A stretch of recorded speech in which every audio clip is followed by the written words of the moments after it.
today, we are joined by community leaders from a diversity of backgrounds. So we're very glad that all of you are connecting.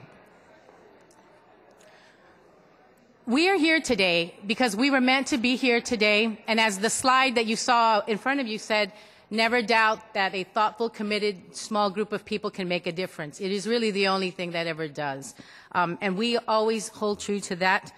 10 years ago, we convened the first Women and Girls 2000 Summit. Some of you were here under the direction of the manager at that time, Pat Lee. And I believe Pat is somewhere in the audience today. We're happy to have her here. Much has changed over the last 10 years, and much has changed within this community. We also know that a lot remains unchanged for women and girls, and more work is needing to be done. And as we continue to move through the economic recovery period, and one of the worst since the Great Depression, it's really time to stop and take inventory about women and girls and looking at one of the things that is really on the minds of most women and men, and that is economic security. So we want to use today to come together to really ensure that we're working toward a goal, toward a vision of a brighter future for women and girls in Silicon Valley.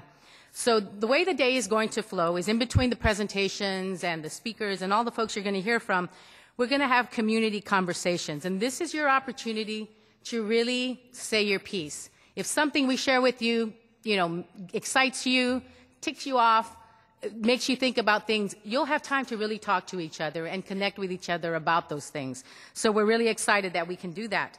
And then to really help each other think through what can we do as individuals, as organizations, as a community to really move women forward. So with your help and participation, today is the launch of a multi-year effort. Over the next 2 years, we're going to be doing events. We're going to be doing initiatives that really will move women and girls forward so that we can have full equality, every opportunity to succeed so that our entire economy will benefit. So at this time, it's my honor to introduce someone who has always been very supportive of women and girls.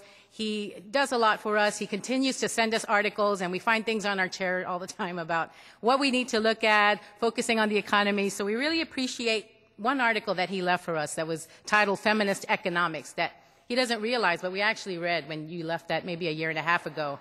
And it really started us thinking about all this work that we're doing with incarcerated women, victims of violence, and really going back to the one issue of economic security. So we thank you for the paper and the article, and it's my honor to welcome you forward. Supervisor Ken Yeager.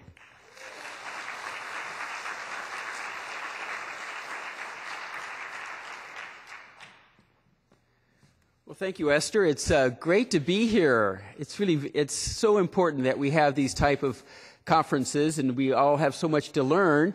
I learned something already from our entertainers this morning. We're going to change the recording on my office phone when you call, and it's going to say sadness, misery, and pain by appointment only. I think that should reduce the number of phone calls I get by half. But it really is, it's great to be here. And as Esther, said, it really does matter who's in our elected offices so that they do support the kind of programs and policies that we all promote and believe in. And certainly, Esther, I think you know that the Board of Supervisors all are very supportive of the Office of Women Policy. And at times when we've had to look at some really severe budget cuts, we've made sure that your office remains well-staffed and has all the resources that they need. So we're really very fortunate to have you and your entire staff, and particularly being a leader in so many of the issues that we all care about. But today, more than ever, it is critical that we focus on women's roles in our economic recovery. Women have experienced advancements and ongoing barriers in various sectors of the green economy, including entrepreneurship, engineering, and green-collar jobs.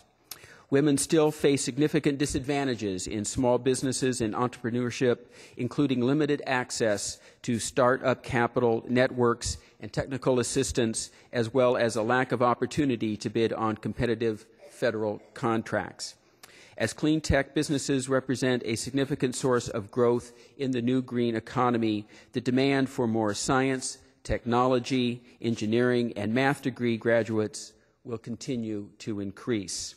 While women make up 41% of degree recipients in Earth, atmospheric, and ocean sciences, and about 20% of physics and engineering degree recipients, they comprise only 10% of the engineering workforce.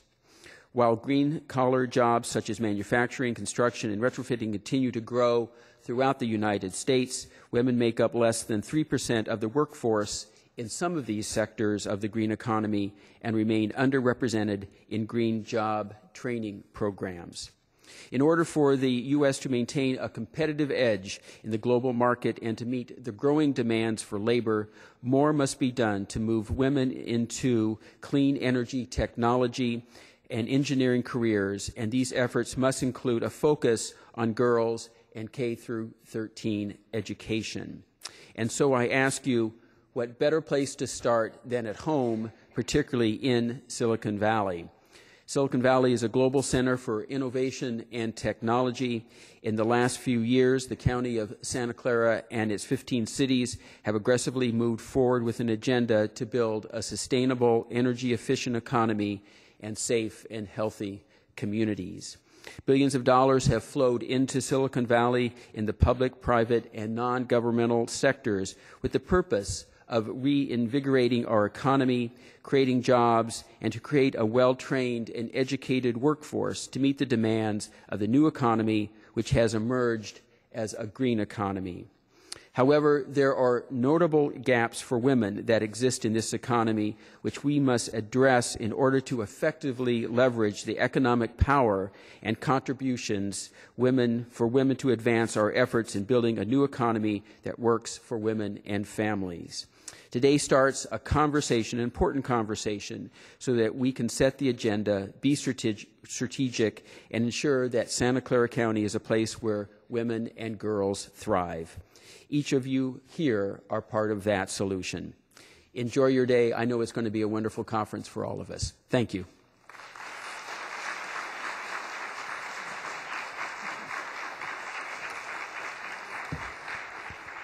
Thank you, Supervisor Yeager. This past August 26, 2010, Americans celebrated the 90th anniversary of the ratification of the 19th Amendment, which gave women the right to vote and led to our increased participation in the political system. Coincidentally, when women got the right to vote, the U.S. saw the first Health and Human Services Administration. Time and time again, when we see examples of how, when we invest in education and opportunity for women, we not only see benefits today for our community, they are benefits that impact future generations. This is a very powerful contribution that women make. Yesterday, some of you took part in the reality tours, and I think you might have even read about one of them in the Mercury News this morning. Participants were given the chance to firsthand go to places where women live, work, dream, and we try to pick sites where you would find women who are working in a sort of non-traditional area. We had tours at Microsoft. We had tours at Mount Pleasant High School to tour their green building initiatives. We had a tour of Envision, the homeless shelter, and then we had a STEM workshop down at the Tech Museum. So part of these tours are really the focus of the work of the Office of Women's Policy, to look for programs and services that support and advance women and girls, and to highlight these to you, the community, and to our decision makers, so that we can really get a sense of what is needed and how we can advance women. One of the interesting projects that we took on, because we always tend to take on a little too much, but we took our flip cameras and we went around the community and met with women from all across Santa Clara County who were willing to sit with us and share a little bit about their economic reality, and we want to thank them because they were very honest about what is happening with them today, and we have those to share with you now. Okay, we'll try to pump up the volume. Some of these are a little bit hard to hear. Angelina the Sixth. I also have a son. His name is Alexander. He's 5. We live here in San Jose, and we have been affected by the economic downturn, as many families have. My daughter had to leave a private school that we were very happy with, and now she's at a local school. She's very happy there too, local public school here in San Jose. But these are the realities with the economic downturn. My husband lost his job 8 months ago. I have work experience. I have a few degrees, and I have worked in the high-tech industry for many, many years. And I am pursuing a degree now in nursing to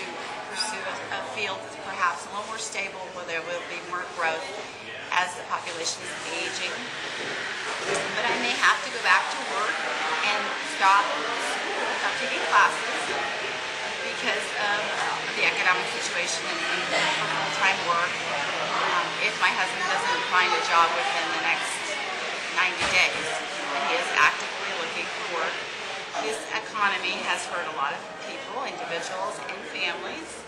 And what we're hoping for is in 2011 that the economy gets better, that people keep their health care, get more access to health care, there's more funding at the state levels for education so they don't have to have 30 kids in the classroom. And that the government and businesses do the right thing and try to retain businesses here in California and in the United States and not outsource so much to keep people employed and start investing in the United States and keeping jobs here, creating jobs here. So we're hoping the government will do its part and also extend those unemployment benefits that haven't been extended by Congress. That needs to be done whether there's a deficit or not. So in the end, we're all waiting for things to turn around. It's been a rough time, but we're all hopeful that things will get better in 2011. Hi, my name is Betty. I'm 29 years old, and I just graduated from law school in May of 2010. At the current, I am interning at the Santa Clara County Public Defender's Office, which essentially means a volunteership with experience, but there is no pay involved, so that's my current work situation.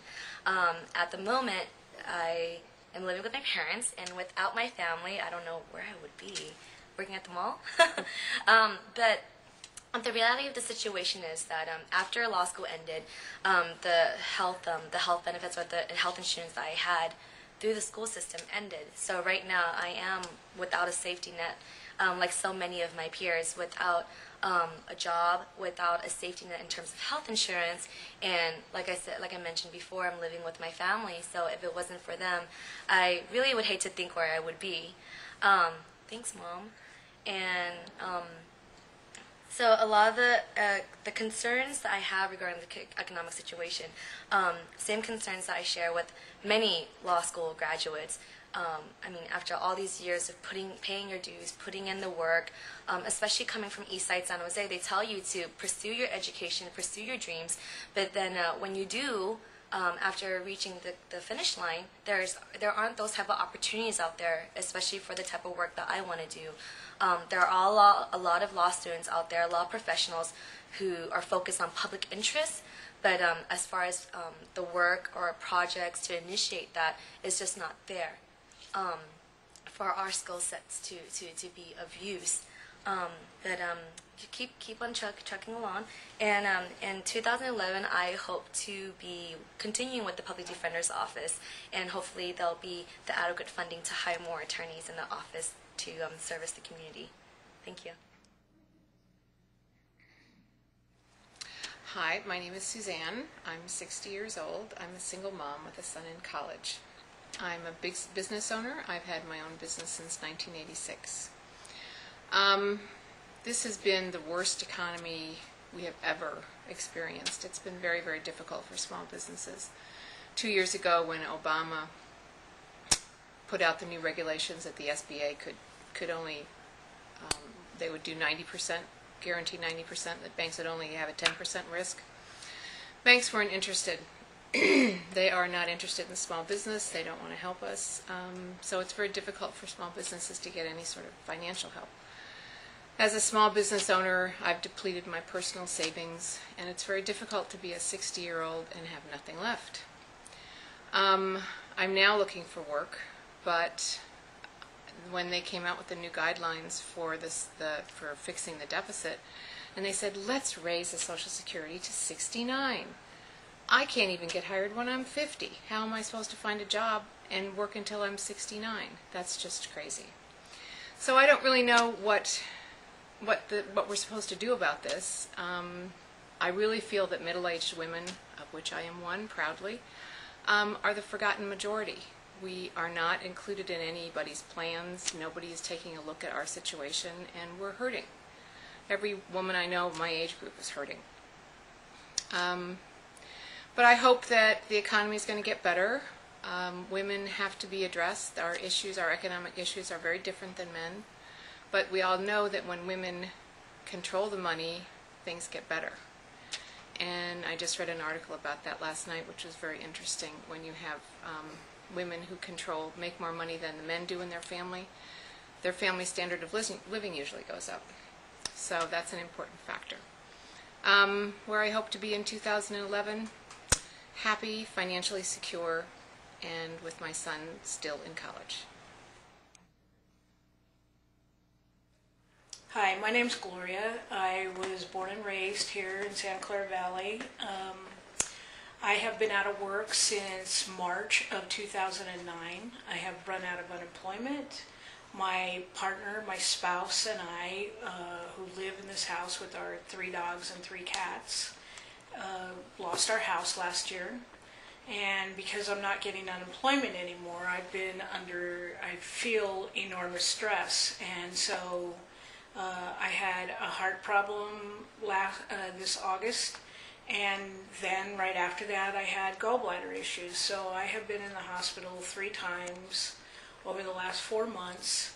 A lot of it's stress related, and I'm feeling very frustrated that the compact I made with the government about being a good citizen and making contributions is not being fulfilled because of this financial situation in the country right now. And where do you hope to be in 2011? In 2011, I really would like to get a job. I would like to get a job making contributions, as I have over all the years. I've been in nonprofits for 13 years, executive director of nonprofit agencies that really made significant contributions to people in their lives, and now I'm on the other side of it and having to deal with things like food stamps and disability payments. So I'm really hoping for a job in 2011 that will pay me a living wage and where I feel I can make a difference.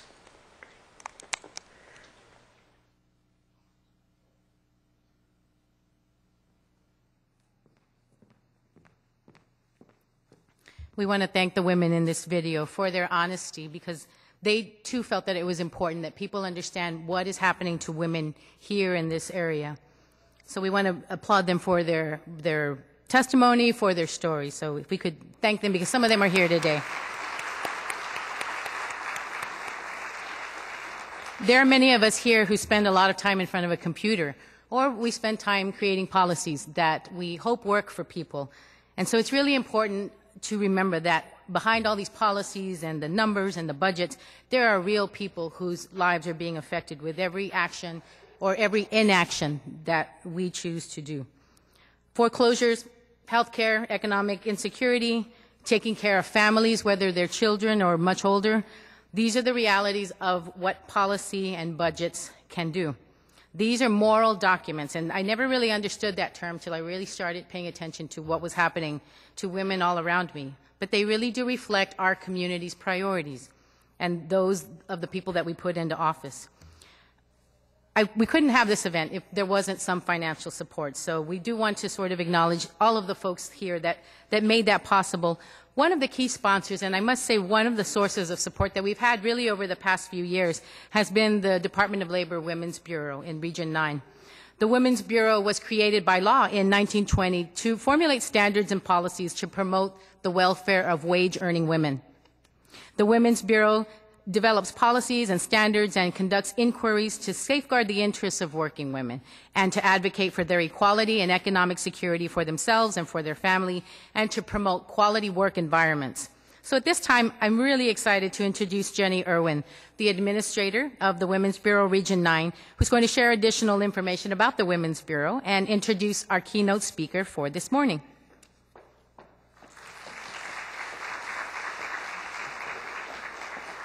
John's bio is right here. Okay.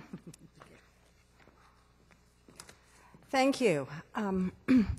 That video was what I call the fourth R, reality. And it's hard to see the faces and hear the stories of people that never expected themselves to be in that kind of a situation. And my own family is dealing with some of that too. And that's why we're here, so that we don't forget the faces and we don't forget the stories. And those of us that do have the will and the resources and the ear of other people, that's what our challenge is today.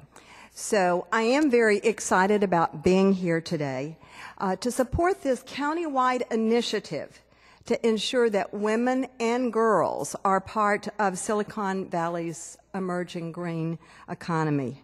I really respect the leadership of an organization and people that are here that understand the important role of women in business, in family, and in community. And you have decided to be proactive in really making this transition for your community.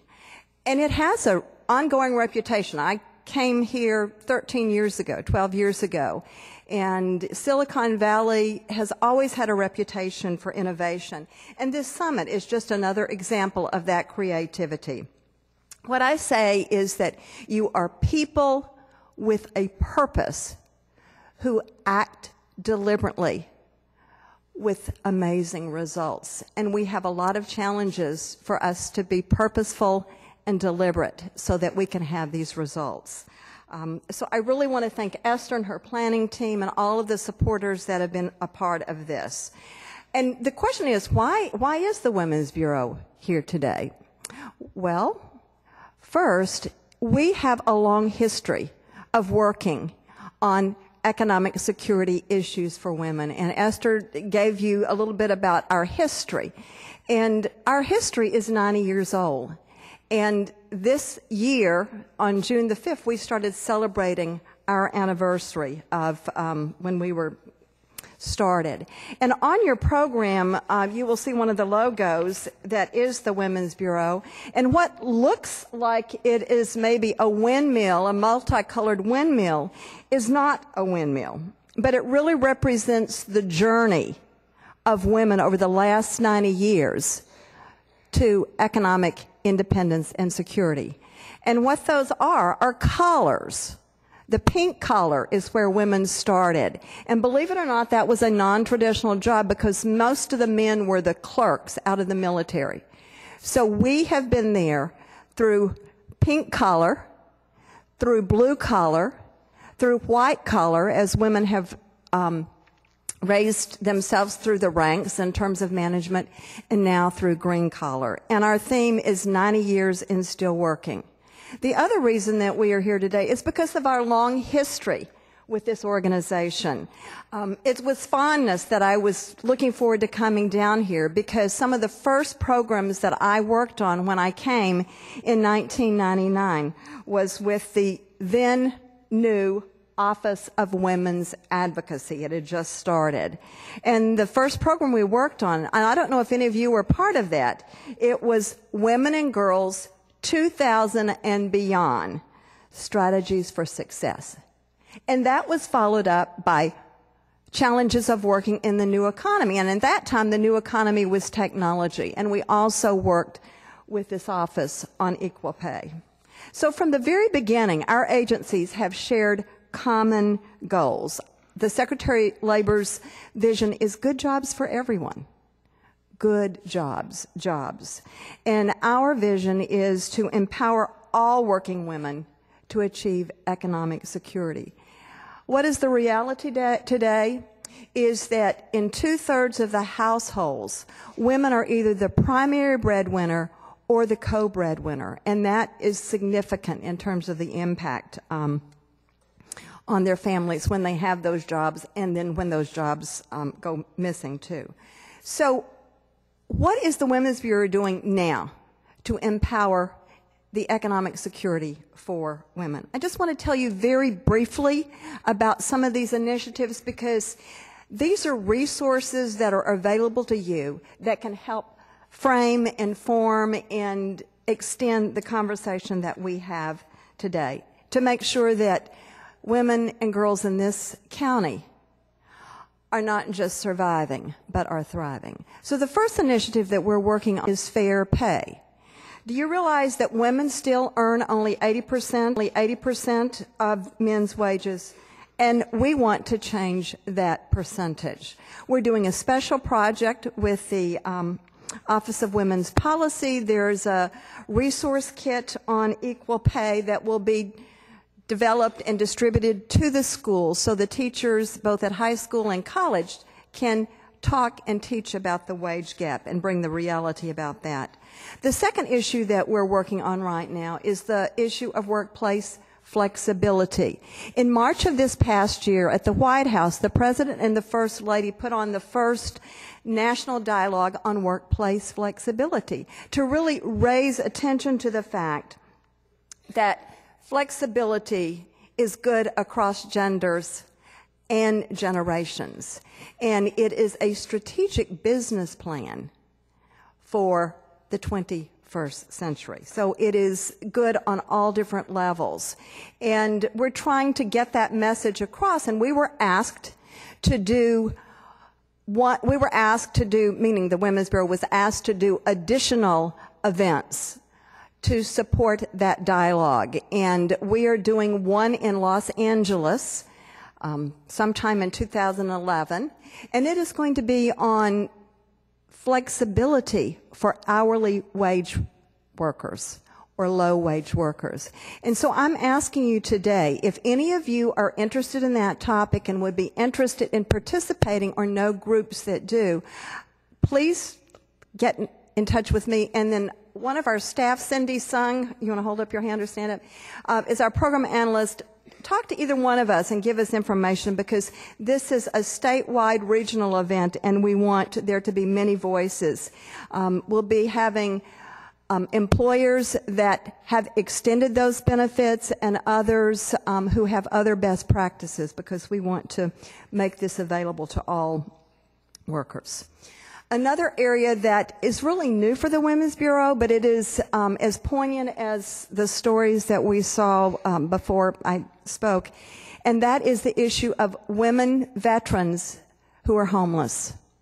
That number has increased exponentially over the last several years. Right now, 20% of all of the new recruits into the military are women, and 11% of them are single mothers.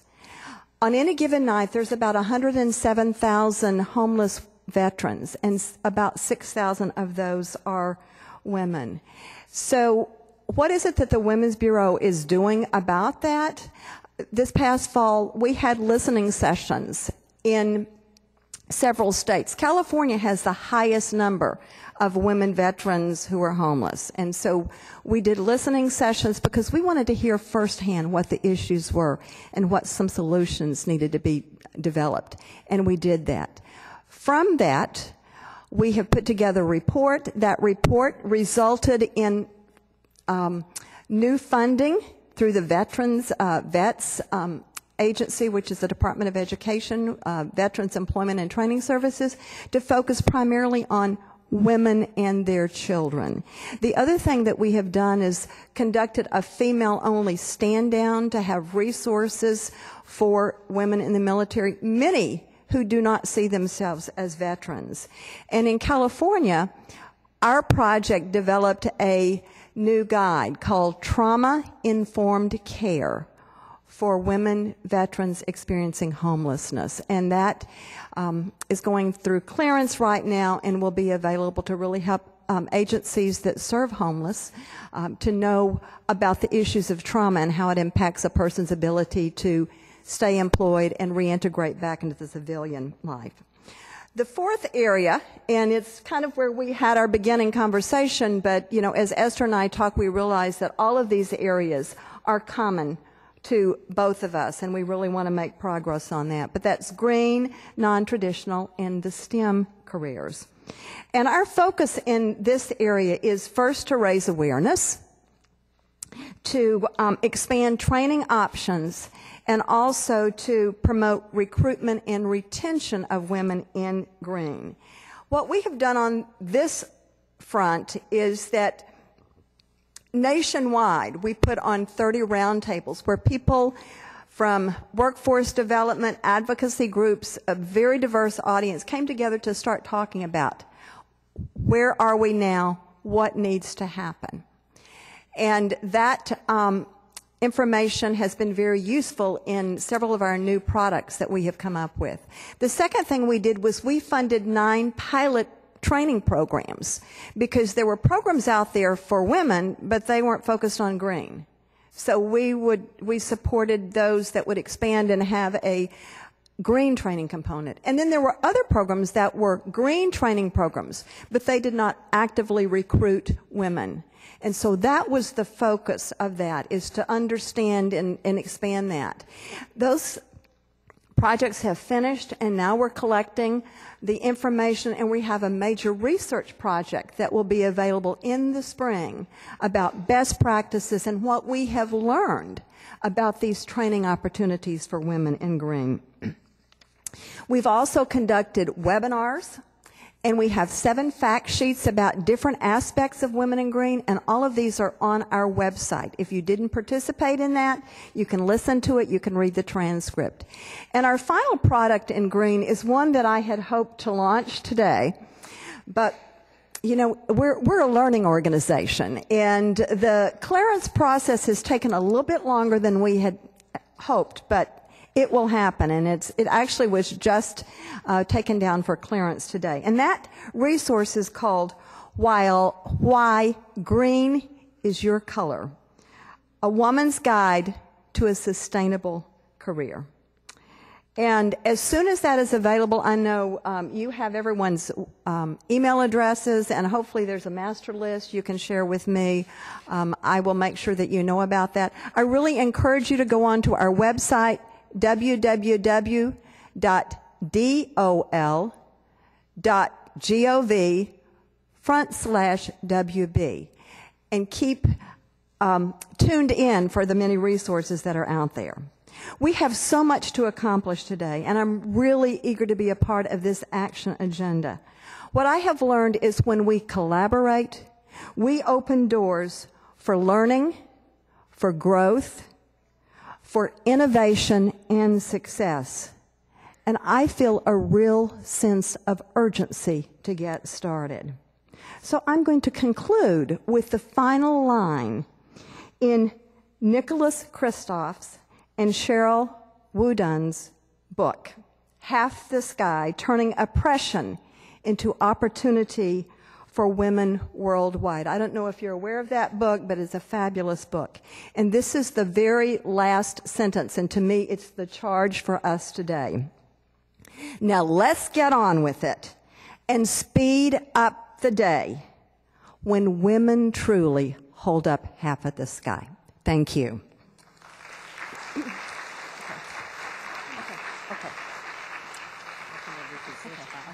Thanks, Jenny. I'm really excited about introducing this next person because a few years ago, actually it was like last year, I was really concerned about how do we reach out to people with such a small office. It's really hard to get in touch with folks. I called my friend in Washington and I said, what are you doing to get people, you know, going in different states? You guys work all over the country. She works for the National Council of La Raza. She goes, it's really funny you're calling me for technical assistance on that because I'm going to San Francisco and I'm going to meet with these folks that are part of this group called momsrising.org. I said, well, I don't think I've ever heard of them. And she said, well, they have the ability to turn out hundreds of thousands of women when they issue a call to action. She says, we've never seen anything like that, and we want to go find out how they do it. So that was my first introduction into momsrising.org.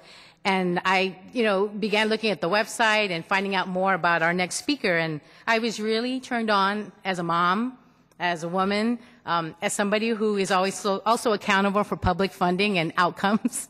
So I was just really thrilled that she's able to join us. And I'm really happy Joan Blades is here today. She's the co-founder of a group that all of you know, MoveOn.org, which is an online membership of over 5 million people. On Mother's Day of 2006, she co-founded momsrising.org to tap the power of online grassroots organizing for moms and families in the U.S. Moms Rising has an online membership of over 1 million people. She's also an entrepreneur and co-founded Berkeley Systems, a successful award-winning software company. She's written many books. She's written a book that fits the modern workforce in the context of making work compatible with motherhood. Many of us can relate to that. She's been working to end the deep bias against mothers in hiring, wages, and advancement, and to educate employers about the fact that work practices that are good for people with caregiving responsibilities are in fact good for everyone, men and women. She co-authored the Motherhood Manifesto, which many of you have read, and most recently she co-authored the Custom Fit Workplace, which highlights the fact that every job can benefit from custom fit work management practices, and that when employers create jobs that honor workers' responsibilities in the home and out at work, they benefit from better productivity, low turnover, and the ability to attract talent that will be loyal and that will stick with the company. Mrs. Blades is also an artist, a nature lover, Sunday soccer player, and mother.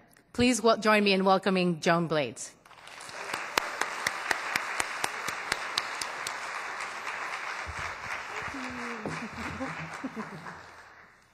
Well, thank you so much for that wonderful introduction. And it is awesome to be here and talking about these issues because, and the PowerPoint thing, so I can go different directions. I want you to see, where is it? Oh, went too far. There we are. We'll start with that one. So, you guys are talking about all the things I care the most about these days. And last year, the reason I'm really here is last year I co-wrote the book, The Custom Fit Workplace. Choose when, where, and how to work and boost your bottom line. It's a business book. It's not a political book. Because, you know, it is good for businesses when they treat their workers really well. Everyone deserves a job that fits. And that's good for both the employers and the employees. So, how did I get here? I'm an attorney mediator by training, and then I co-founded Berkeley Systems and Move On and Moms Rising. So what am I doing writing a business book? Well, I've always been really grateful for the women's movement. It freed me. I've been a well driller, I've been a carpenter, I've been an electrician. And being able to then become an attorney and someone that writes books and starts a company is pretty wonderful and amazing. You know, my mom and her peers were at home, and I saw around me that women, they were teachers, they were secretaries, and they were nurses. It's, you know, the world expanded in all these wonderful ways.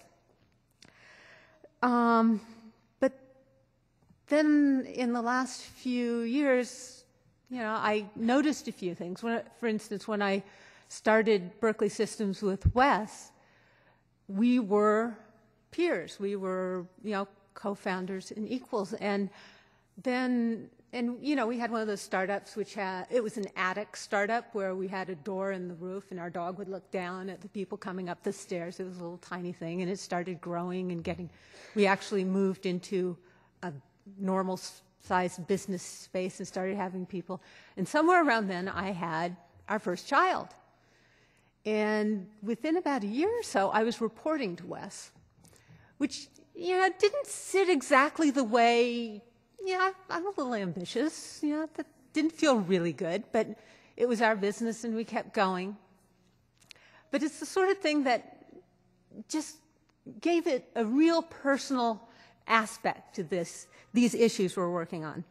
So when I read Kristen Rao Thinkbinder's book, The F Word, Feminism in Jeopardy, I was really curious what was going on. You know, why is the F word? Feminism was fabulous for me. And then I got to the point about what women earn. That, in fact, it's not that women earn 20% less so much as if you're a woman without children, you probably earn about 10% less. But if you are a mother, you're going to earn about 73 cents to a man's dollar. And if you are a single mother, you are going to earn approximately 60 cents to a man's dollar. Ever wonder why there's so many women and children in poverty? Yeah, that's, okay, so let's go the other way. I'm not good at this, clearly. There we are. This is the basic data. That's huge. Ann Crittenden talks about how a woman that's college educated is going to earn about $1 million less over the course of a lifetime. You average it out over everyone, it's still $400,000 less over the course of that lifetime. This is a huge difference in if your kids can go to the dentist or go to college. This is economic security. So it's not just that they earn less. If you recall, when the last 6 Supreme Court justices, there were 3 women and 3 men. All 3 men had children. All 3 women had none.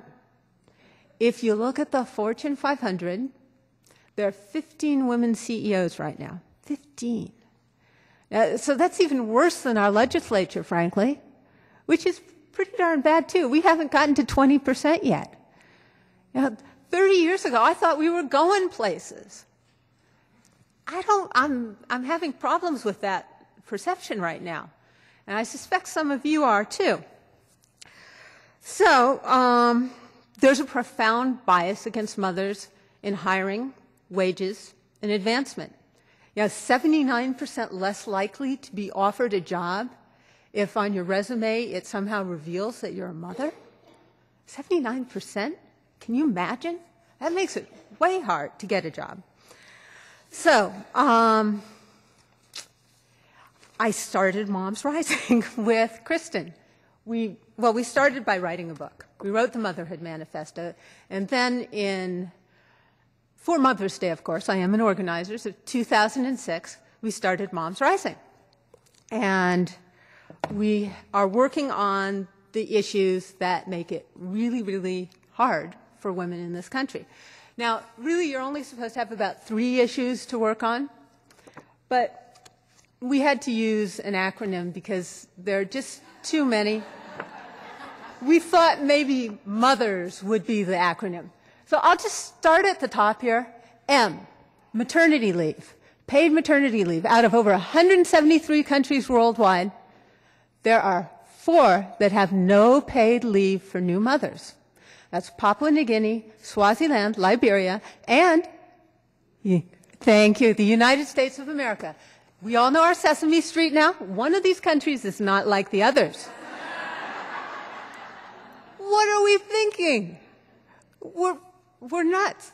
I mean, I could go into this in depth because I've been working on it for a little while. Most people have no idea how completely out of sync with the reality of the rest of the world we are. In this country, we have mothers going back to work days after giving birth in some cases. We have mothers, struggling to take a month off. If we made it possible, in fact, Mary Olivier, one of our amazing team members, wrote a blog about how we would in fact save billions of dollars if we made it possible for mothers to breastfeed their new babies, because there are huge health care ramifications from not caring for your infants. And it's not fair to ask a woman to choose between feeding her children and taking care of her new baby. It's not right. Anyway, I feel a little bit strongly about that. We'll go on to thank you. We'll go on to O, open, flexible work. That's one of the things I've been working on for the last 5 years, and it turns out that all these ways of making work compatible with being a caretaker is actually good for everybody. So the Custom Fit Workplace, this book, it's not a book about women. It's a book about everybody, because this is just good work practice. Just quickly, I'll go through this. Toxics in childhood. Moms Rising is member-driven. Mothers care about toxics in their homes. It's something that we're a wonderful voice for, and where there's deep bias against mothers in the workplace and hiring, it actually turns out that there's a real favorable bias for them with legislators and with the press. So when we show up, you know, those are our super mom t-shirts, like them? You know, people, and that's sandwich mom. You've got to have sandwich mom. It's important, it really is, to get out there and be doing things. E, excellent childcare. We've got to have good childcare for all our kids. Realistic and fair wages. We talked a little bit about that. Sick days, paid. Now, I'm going to say one thing because we are in California. California is the first state to have paid leave, paid family leave for mothers and people that get sick. That's awesome. Moms Rising helped it pass in Washington State and New Jersey. So out of 50 states, we have 47 to go. It's a great start, but it's only a start, and we really should have accomplished this a long time ago. Anyway, this is work, so we're going to get back to the work issues here.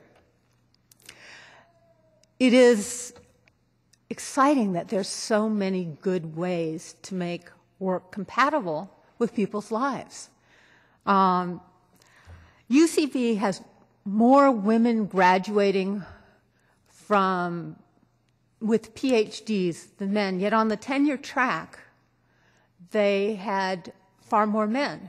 When Marianne Mason took a look at this and connected this with childbearing, because women do actually have to take a little time to do that sometimes, it was really clear that it was having kids that was the problem. And when you have a modern workforce, 80% of women do have children by the time they're 44. It has to be possible to have a nonlinear career track. The modern workforce needs a modern career track. And when you just think about it intelligently, there are many things you can do. UC did one very simple thing, and others too. They made it possible for a woman to have a 8-year tenure track. Anyone can have an 8-year tenure track. It's equitable, and it kept and keeps women from falling off the tenure track. Really talented people. And all sorts of businesses have been finding that out. So just to give you a sense, I put these all into categories because, you know, flexible work, almost everyone here, you know, knows someone that has some flexibility. Virtual work, I work virtually. Modern career tracks. Contract work, which is another way to be extremely flexible. Babies at work in the place where the parents are actually taking care of the babies. Limited time period. It's custom fit for those first 6 months of crawling. High commitment work practices. These are all ways to make work fit workers. And the cool thing about this is, time and again, we now have all sorts of research that confirms this is not only good for workers, it's really good for the bottom line. You have higher productivity, you have more resilience as an organization. It's, you know, IBM study came out just a couple months ago. 24,000 IBM workers worldwide were looked at. For those workers that had the ability to set their schedule and work virtually, they didn't experience work-life conflict till after 57 hours of work in a week. Now, for workers that did not have that capacity, they experienced work-life conflict at 38 hours of work in a week. Now, you better believe those people that have virtual work and the ability to control their work are more productive. Now, I'm not sure they should all be working 57 hours in a week, but I'm not saying they all do all the time. But that kind of control increases productivity and people's happiness in the workplace. And those things really matter. So I'm not going to talk a lot about flexible work because I think everyone here has a pretty good sense of there's a lot of opportunity there, and more businesses are doing it. And that's all these policies are really important, that it's not just for, you know, kind of your most elite workers, it's for your entry-level workers. Last week we had a USA Today op-ed about how treating workers that are entry level is one of your best investments possible, because who's the first person there when you come into an office or a business? It's your receptionist, it's the person that's there at the front counter. Those are the face of your business. You want those people to be very happy, and that's going to give you a more successful business. So I'm going to talk a little bit about virtual work because, well, I'm an expert at virtual work. I've worked virtually for over 10 years now, completely virtually. Move On and Moms Rising have no brick and mortar entity. We are distributed around the country, and it's hugely effective. The exciting thing about virtual work is it fits in with your green jobs theme, because it's incredibly green. My commute is definitely within my means. I go down my stairs, and I am there.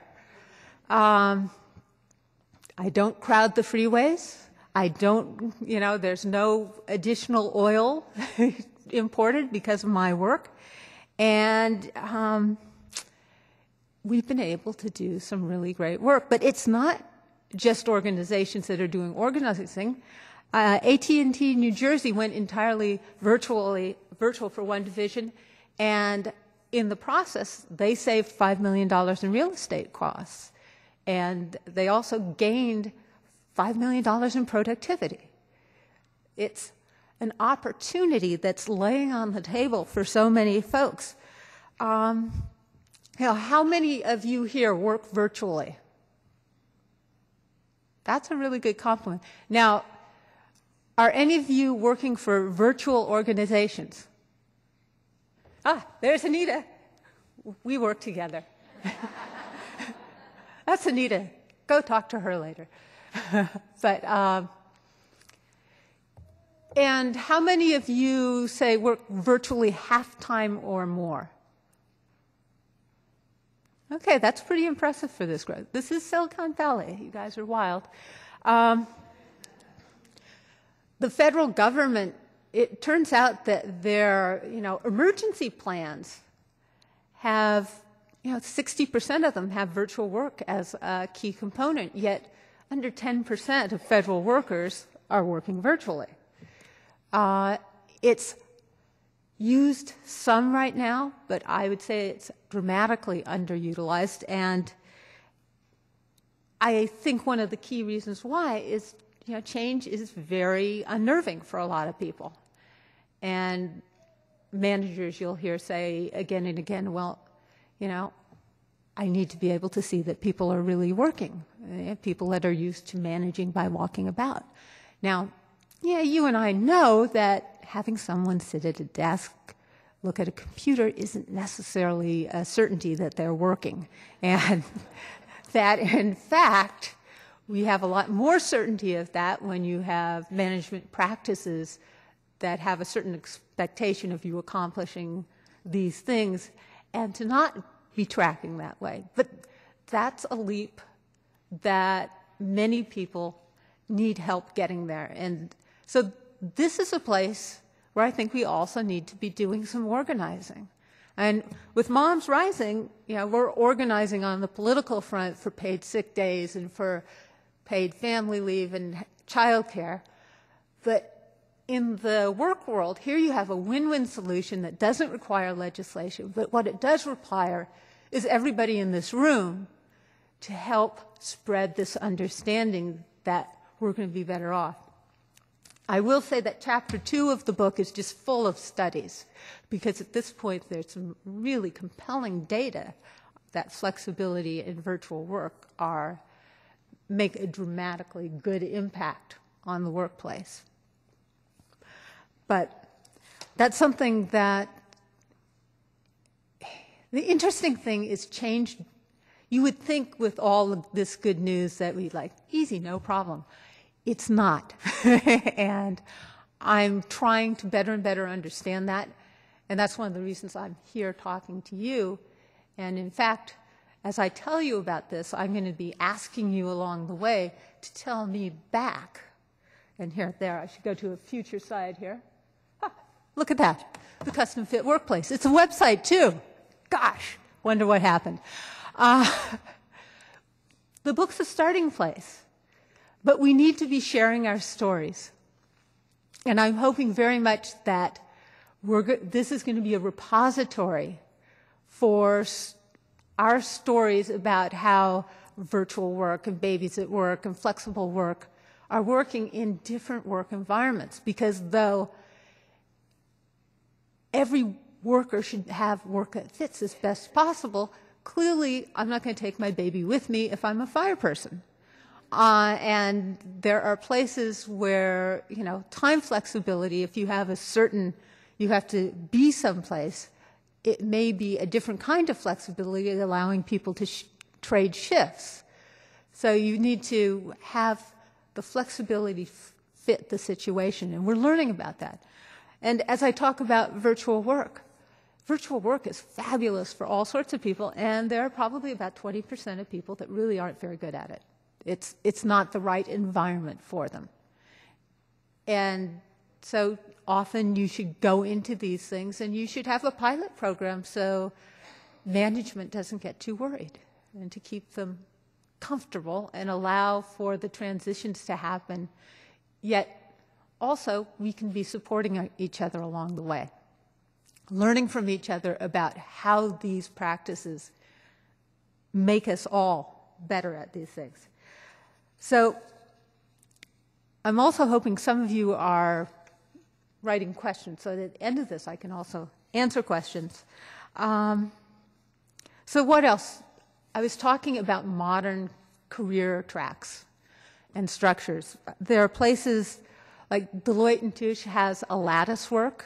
We have all sorts of companies that have seen hugely talented employees leaving because the expectations were out of sync with the reality of their workers' lives, and very often that was started with new mothers. And so Deloitte now has a lattice work where people can choose not to travel for a couple years, or to work 40 hours a week for a couple years, if the career expectation, to do different parts of the job so that the career is, once again, not totally put onto a mommy track, but left in a model where you can move into the areas that work right for your life as it evolves. Because fact is, it's not just women that want more time with their families. More and more men want more time with their families. If you look at the data about what people are saying about their jobs, women's desire for more time with families has stayed about steady, while the men's desire has increased rather dramatically over the last 20 years. And then, some workers are going to take time off. And we need to enable people to come back on after that. Madeleine Albright is actually a wonderful example of someone that came back after well over a decade, close to 2 decades off taking care of her family. And I'm sure glad she did that. But so many employers fail to allow for that kind of time off. It's strange, whereas you can take a sabbatical in certain places. If you take off time for having a child, raising a young child, in a lot of hiring situations, that means you are no longer considered a desirable candidate for hiring, which is crazy. And we have to spread the word that this is crazy.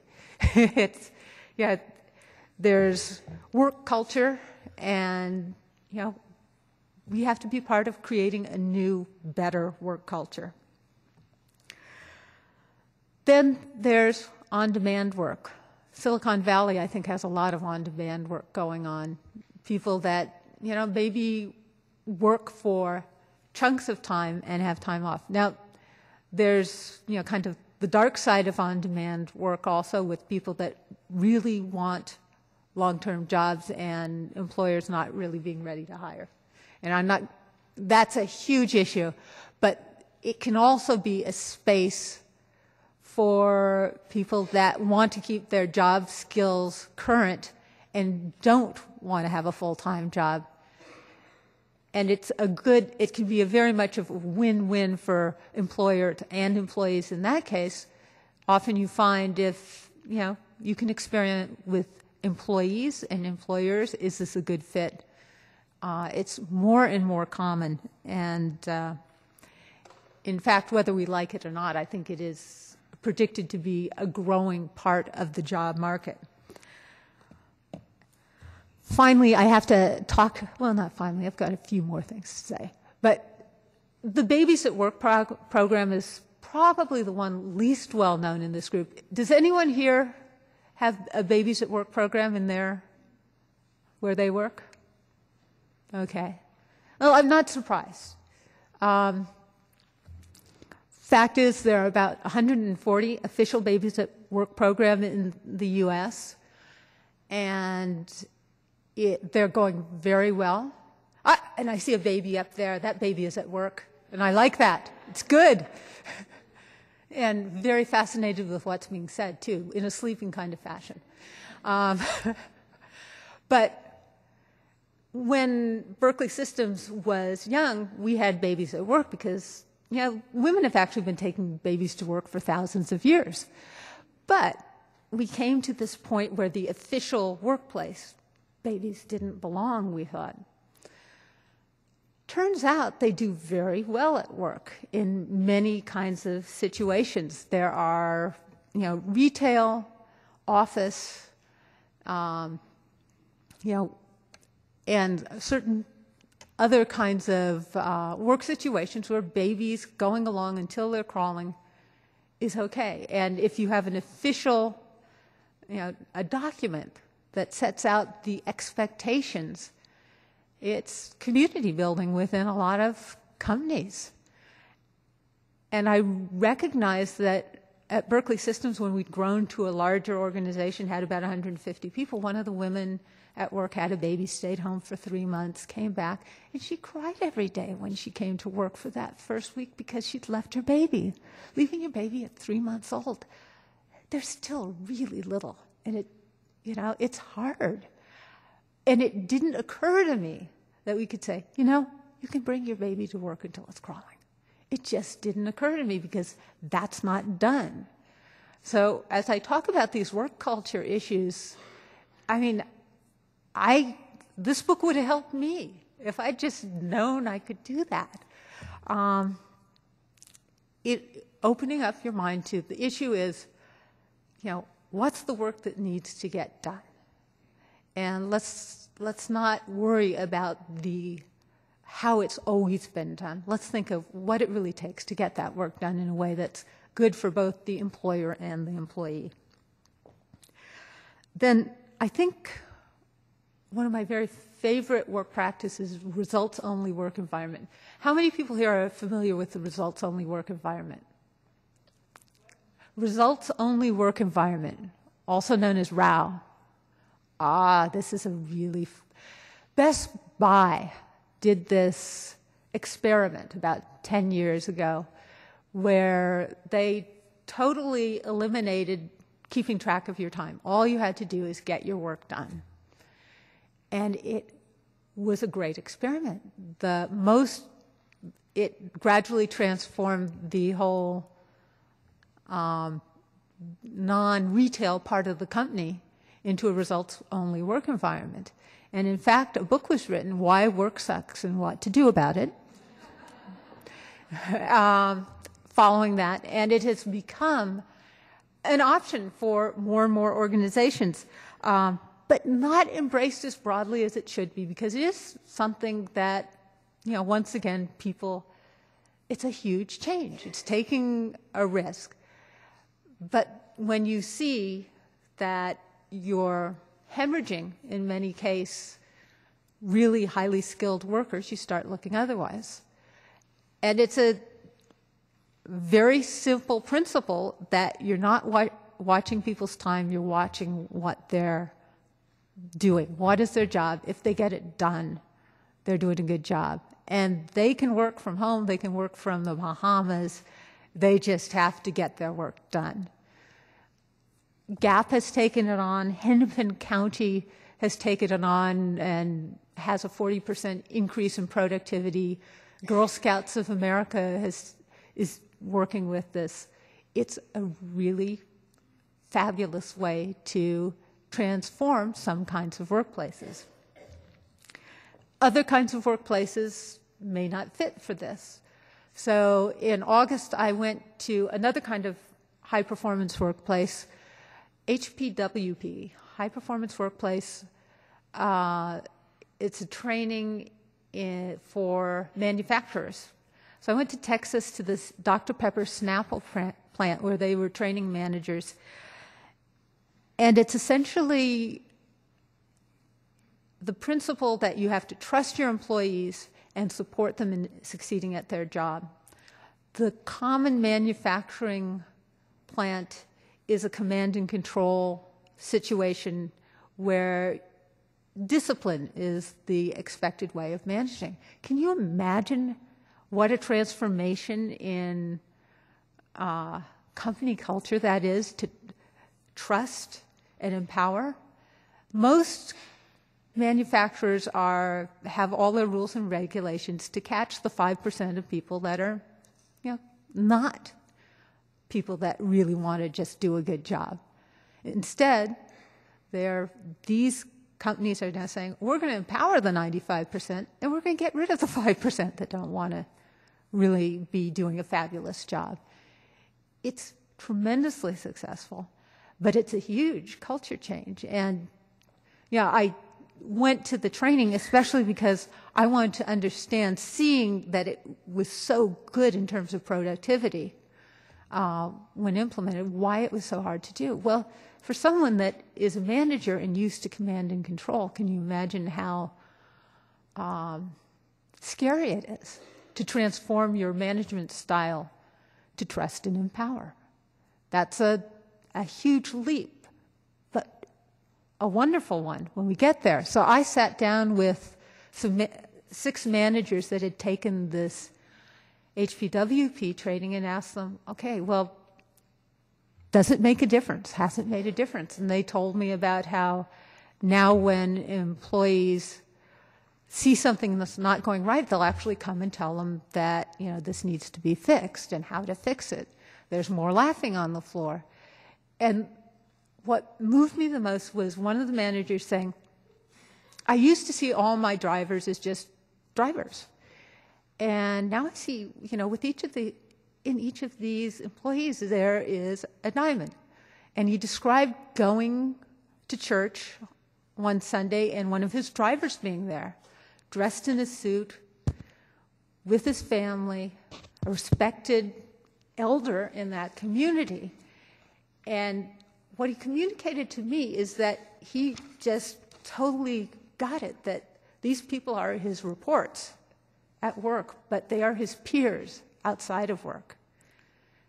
And I think what I love the most about the custom-fit workplace story is that all these ways of making work fit people's lives is about honoring people's lives and about bringing respect and dignity into the workplace.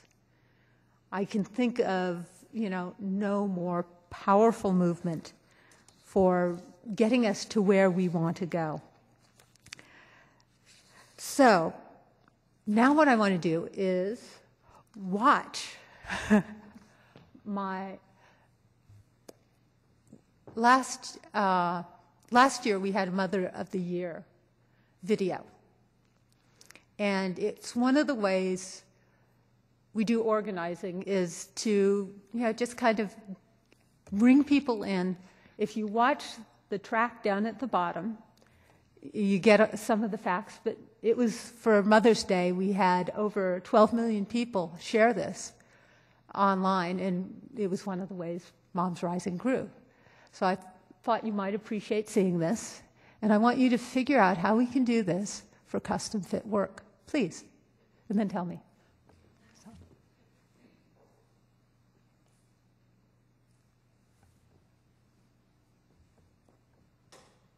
Or maybe I'll tell you all about it. It's really a good video. People shared it a lot.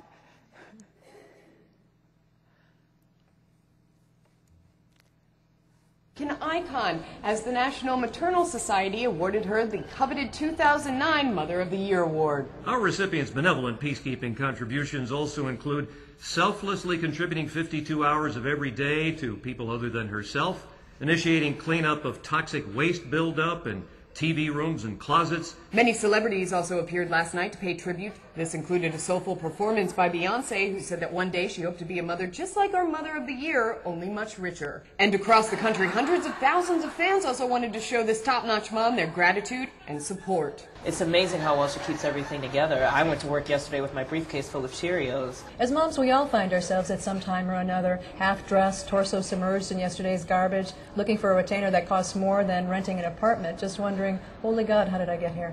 But she makes things like that look so elegant. I can't imagine how tough it is to be a mom like her. On my salary, I can't even afford this guy, and he doesn't even have school or clothes. He's literally naked.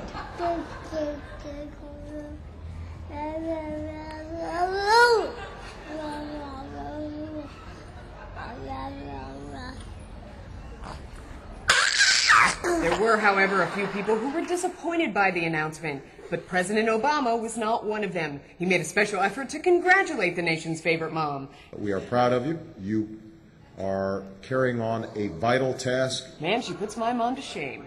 In other mom news, a new study confirms that pulling your hair back into a ponytail is not the same thing as taking a shower.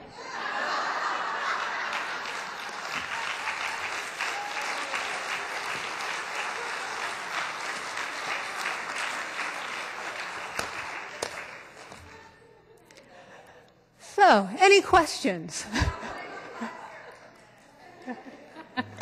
We have some questions for you, which is really funny because we had mushy bananas last night when I got home because I didn't have time to cook. Anyway, we have a few questions for you, Joan. Two of them appear to be sort of in the same theme, so I'll share one of those. And that is questions about the flexible formats. The concern is, and I'll just read sort of verbatim one of the questions. I agree that flexible work arrangements are very positive. My concern is that employers may use non-traditional employment practices to not have to provide benefits to workers, especially for workers who are working with a contract rather than the normal 40-hour week. Is this indeed the case? If so, what would you suggest?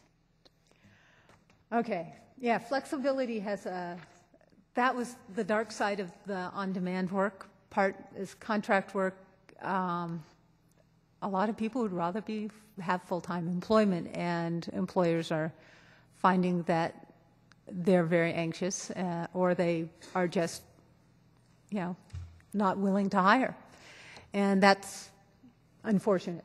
In terms of flexibility being used in negative ways, Walmart has been known for using flexibility in ways of, well, we want you for 3 hours here and for 3 hours here, and not giving people predictability.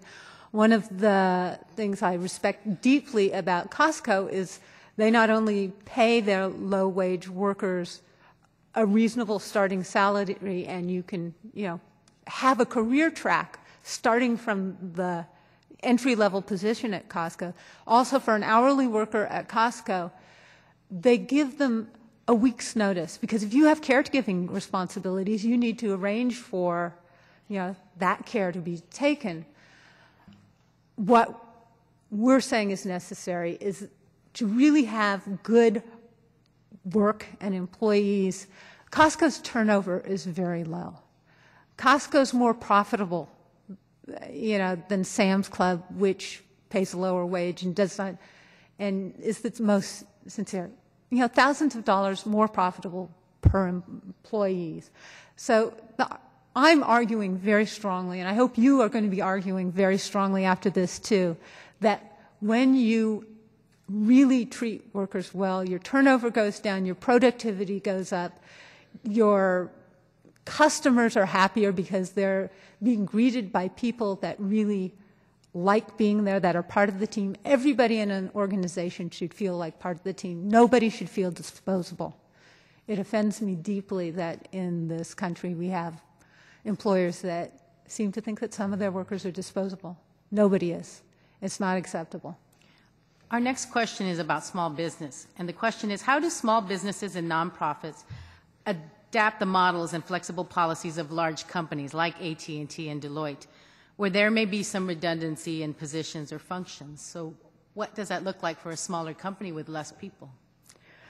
Well, I am all about small organizations right now myself, and you want to give people what it takes for them to be working successfully, and that means we've got some cross-training going on, and that people, you're part of a team and you take care of each other. I think that's the core answer to that. And different businesses, small businesses, have different shapes, so I can't get too specific.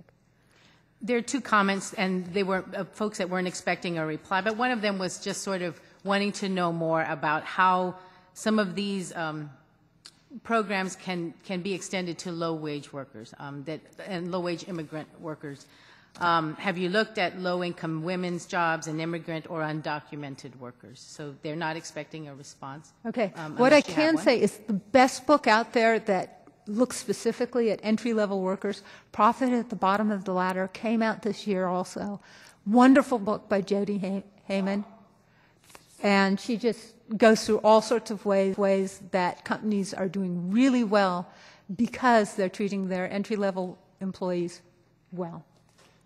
Another comment that was made is also sort of relevant, I think, to the public sector, and that is the idea of having a highly unionized environment where you have hourly workers who are having to punch in at a time clock. A lot of people find that sort of morale busting, and sort of wanting to see, is there any hope of sort of shifting management's perspective about using time clocks and having people punch in, and can there be flexibility for people who work in those kinds of jobs? Well, it's interesting. Time clocks are something that people can work to shift, but it depends if you've got, say, a bus route. Mm-hmm. You got to be on time, but what you then allow is for employees to trust them to trade with each other, and some bus, unions have helped with this too, to encourage the ability for drivers to trade shifts, so one can go to a doctor or go to a graduation in important family events. So unions more and more are paying attention to work-life issues, and that's a really good thing. And the final question is, you spoke about this a bit, but could you say a bit more about creative ways to incorporate custom fit and virtual options for those that benefit from certain aspects of the traditional workplace, such as face time with colleagues, social aspects of the workplace, discipline of going somewhere to work. This person loves working virtually, but sometimes it's lonely and easy to stray from the task. And do you have any comment on that? Different people definitely have very different needs for virtual and whether it works well. I think it would be really hard to work in a bedroom community as a virtual worker.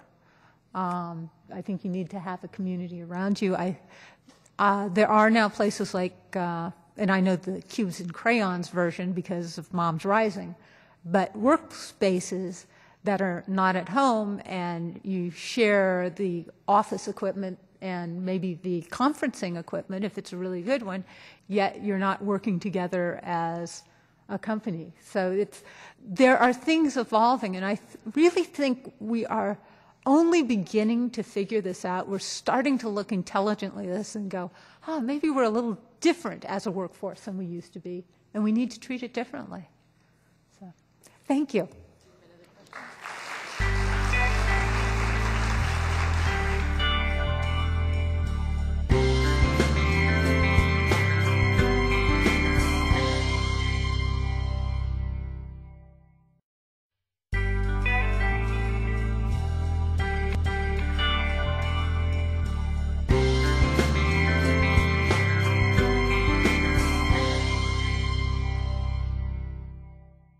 It's always exciting when you have media attend any of your events. So we were very fortunate yesterday to have Patty Fisher of the Mercury News with us at the Mount Pleasant High School reality tour. And we want to thank her for the fabulous article in today's paper on the efforts at Mount Pleasant High School to move young people, including young women, into the green building careers, and announcing this summit and the Girls' Day that's happening tomorrow. By 4:30 a.m., she already had a couple of comments about, another feminist article, and then somebody saying, there's something wrong with this. So Patty seems to always be someone who writes and asks hard questions of our community, especially with regard to women and girls. So we're very excited that she has agreed to be here today as our moderator for our morning plenary panel, whether she's highlighting issues of veterans, domestic violence. She's one of the few journalists that's really brave enough to do so and using her voice to share the human side for the morning stories. So reading her column always makes us feel much more connected, and it really affirms the work we do and the fact that women do have a voice. So it is my sincere pleasure to welcome Patty Fisher.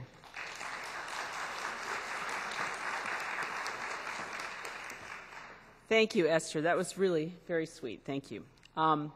I'm really happy to be here today to facilitate the conversation about economic security and advancement for women and girls.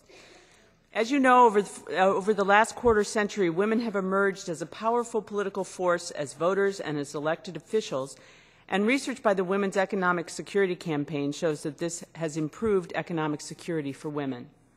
Since the double-dip recession of 1980, women's role in the labor force has enjoyed a period of expansion. And as we move through the current economic recession and recovery, women are poised to be the engine of future economic growth. However, today, women comprise nearly half of all U.S. workers, and women's educational attainment is on a par or exceeds that of men. And while more women are joining unions and families are increasingly dependent on working women's incomes to meet basic needs, a lot of challenges remain. The pay gap has narrowed over the last 25 years, and yet the average full-time working woman still earns only 77 cents for every dollar earned by the average full-time working man. Certain non-traditional industries remain heavily gender segregated, including those in the green sector.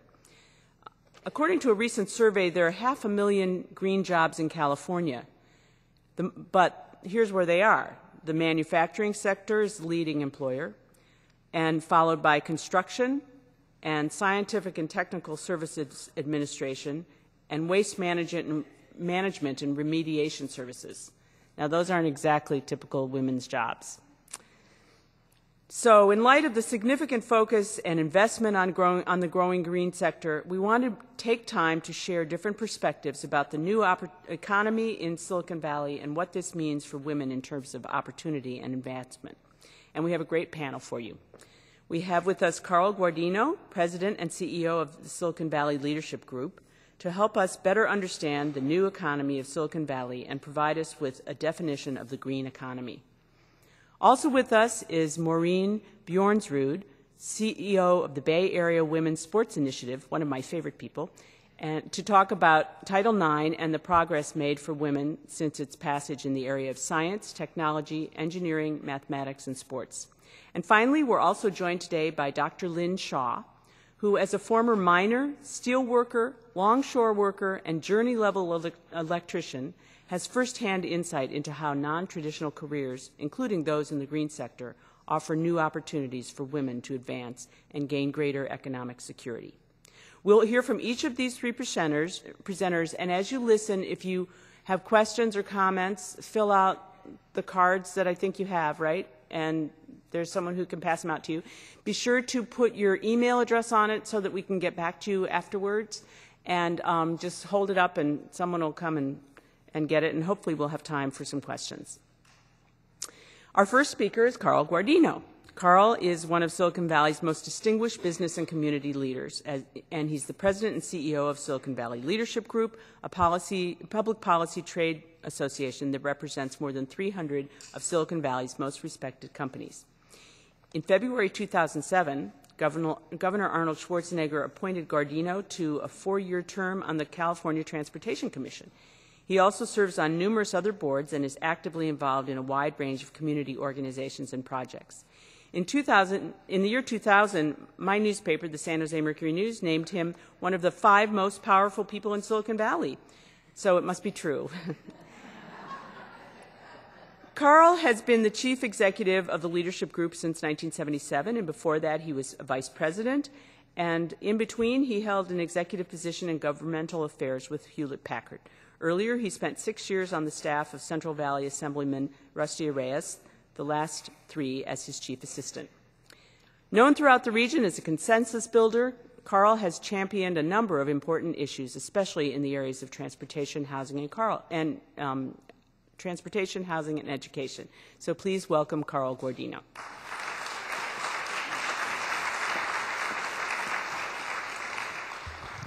Well, even great journalists need an editor, so I'll edit one comment. I have not been CEO since 1977. I was actually a sophomore in high school that year and truly enjoying myself.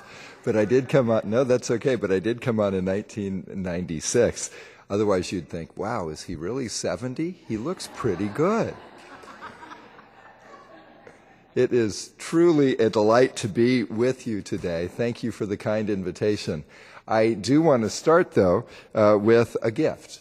My mom raised 4 sons. She was determined that we would all grow up to be gentlemen. And one of the first lessons that she tried to instill in each of us was when you are invited to someone's home or business, bring a gift. Bring something of incredible value that they will cherish forever.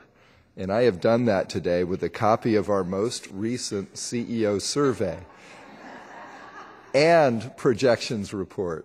I know what you're thinking. Oh, my word, that's amazing. Can I have 2? Yes, you can. I would also mention, with the holidays upon us, these make great stocking stuffers. Truly, I gave my wife a copy of last year's report for Valentine's Day. She is still talking about it. And you know, the couch is not as uncomfortable as I thought it was going to be.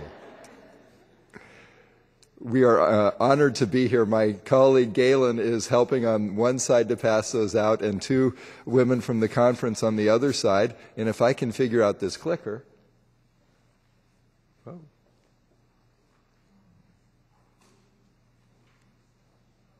Then we will get started. I actually do very few presentations these days for 2 reasons, just from a time perspective, and second, audiences usually have better judgment than to invite me. But the reason I accepted today is both personal, quite frankly, and professional. And I can do music like that, too. There we go. Here's the personal one. Yeah, I look cute, don't I? It was an evening, Saturday, May 15, 2009, and I was speaking at City Year Silicon Valley's annual gala, and my legs started vibrating. And I thought, either I have a heart attack or that feels kind of neat. And as I stepped off stage, it was my phone. And my wife was calling to let me know that we had just received a call from an attorney in Utah, that if we could fly out the next morning and go straight to a hospital, that a brand new baby girl who had been born 4 hours earlier might be ours.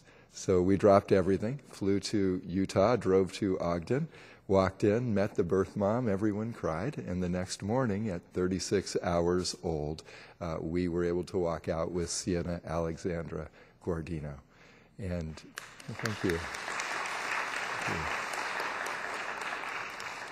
And that started a process for us because we were told by other adult friends who had been adopted themselves that when you adopt a baby of a different ethnicity, you become that ethnicity. And what we found out, living in a valley that has a Latina population that is growing remarkably in very exciting ways, was as we peeled back the onion, we started to find out some disturbing statistics, both in Utah as well as here in Silicon Valley, about how Latinas do in our education system. And that is primarily why I'm here today, and sharing with you what I was asked to talk about, a little bit about our economy in Silicon Valley, where it is today, where it's going, and therefore where people like Sienna Alexandra in about 18 years can be fitting into that equation. Lots of statistics about how challenging it is. You probably heard those yesterday, or we could get to them in the Q&A. But I'm going to jump right into overall issues about our economy, if you don't mind. So let me do that. It's odd having to turn around, but there's no screen here, and I want to make sure we're on the right item. But as you may know, from a historical perspective, the organization that I have the honor of serving as CEO was founded 33 years ago by a true visionary of our valley, David Packard, the co-founder of Hewlett-Packard.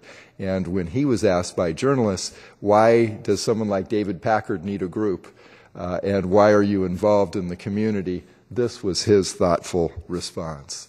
Our job as CEOs is not to sit on the sidelines and either cheer or jeer. Our job is to get into the game and move the ball forward. And I think that's why we're all here today as well. Well, what I'd like to share with you today, and as I was asked, an overview of the economy, where we are and where we're going.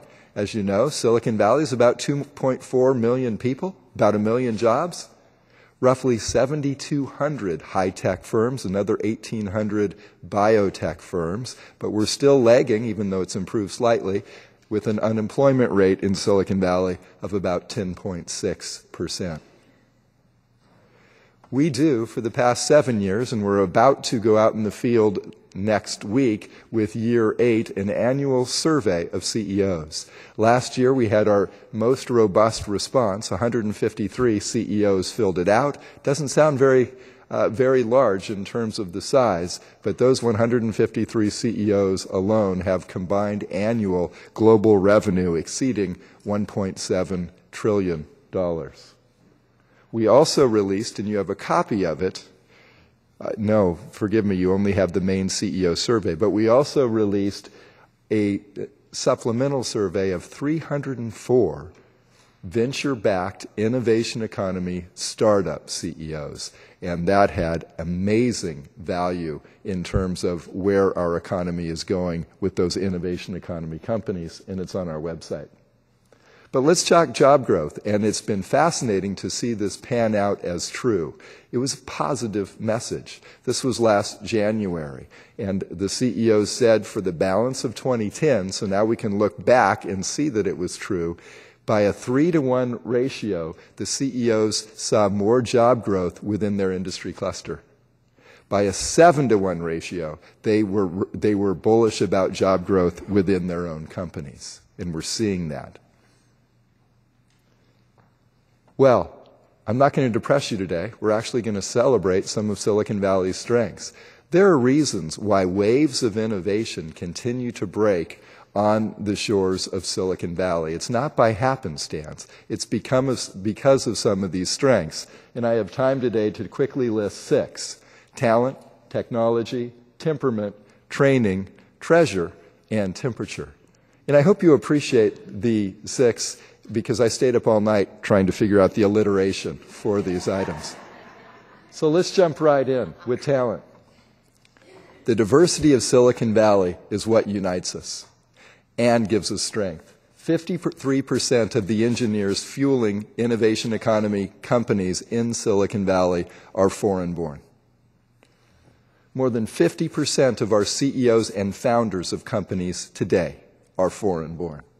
More than 50% of U.S. college professors teaching advanced technical degrees are foreign-born, and well over 50% of the college graduates earning those technical degrees are foreign-born.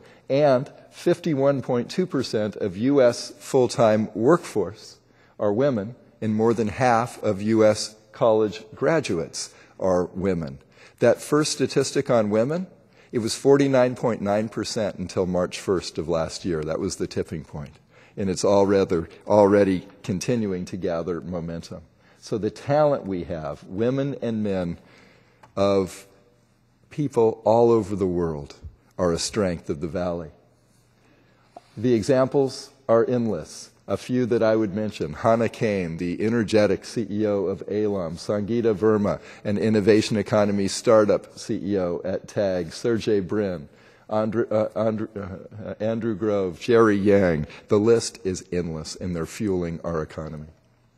The second is technology, and again, that's the waves of innovation that have happened here, starting in the 40s and 50s with aerospace and defense, the 60s with semiconductors, 70s personal computers, and then on with software, internet, green tech, smartphones, electric vehicles. They keep happening here.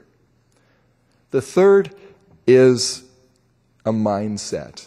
It makes headlines in the Mercury News when CEOs attack each other. Things make headlines when they're unusual, not when they're commonplace. And that's because in Silicon Valley, people are more bridge builders than burners. A friend of mine, Enrique Salem, is the CEO of Symantec Corporation, and he puts it this way: we've invented words. We don't have friends, we don't have enemies, we have frenemies. When we are talking about competition, but also collaboration, we have co-opetition, because today's rival is tomorrow's partner. Or sometimes on the same day, your rival is also your customer. So we tend not to burn bridges, and that's the strength of the Valley. The fourth is training. The Economist magazine, about every other year, rates the top universities in the world. 3 of the 15 top universities in the world are right here in Silicon Valley and the Bay Area. The next one, going to the green economy theme, is treasure. Venture capitalists continue to put their wallets where their words are. And as you look at this statistic, one of the more recent ones, Bay Area companies receive nearly half of all venture capital funding nationwide. That is also true with clean and green tech. And if you look at the number of the Bay Area, other than Southern California, no other region in the country is even double digit. That is an incredible strength of our valley. And then finally, with 300 days of sunny weather a year with an average temperature of 72 degrees, face it, the weather does not suck. Now, that doesn't mean that we don't face challenges. And in that report, that stocking stuffer that we've provided for you, there are challenges that we have to address. When we ask those 153 CEOs, what are the biggest business challenge that you face as an employer in Silicon Valley competing on a global stage? Number 1, homes that working families can afford. Number 2, business taxes. 3, recruitment costs, which goes back to number 1. Number 4, the state budget structure. By the way, that was the first time in the history of this survey that the state's budget, governance, and fiscal structure was listed as a concern. And then finally, healthcare costs. If you notice the sign with my time, she said, speak as long as you want. And I really appreciate that. That wasn't what you said. Okay, 5 minutes. We're moving. Second, we asked those same CEOs, what's the main concern you hear from your employees? Because in a knowledge-based economy, that is your most precious resource, the women and men that fuel our companies. Number 1 with their employees, same thing. Housing costs. Number 2, taxes. So there's a corollary there as well. 3, traffic congestion. 4, healthcare. 5th, a quality K-12 education system for their kids. When we ask them, and what are the main actions the state can take to strengthen Silicon Valley's economy? Look at the bookends. Number 1, number 5, education and higher education. And then in the middle, linked to taxes again. Traffic, we see the correlation, and then housing. What is wonderful about this, when the issues are the same that employers agree to and employees agree to, when the boardrooms and the living rooms are aligned, we have an opportunity to make change. And when we also agree, that's what we need to see from government at all levels.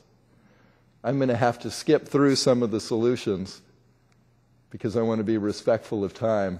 But I'm going to go to the third, because we took 3 of those top ones, housing and traffic and education, so that we know collectively we're doing something about it as an organization and collectively as a community. But I want to focus on this one because it's so relevant here.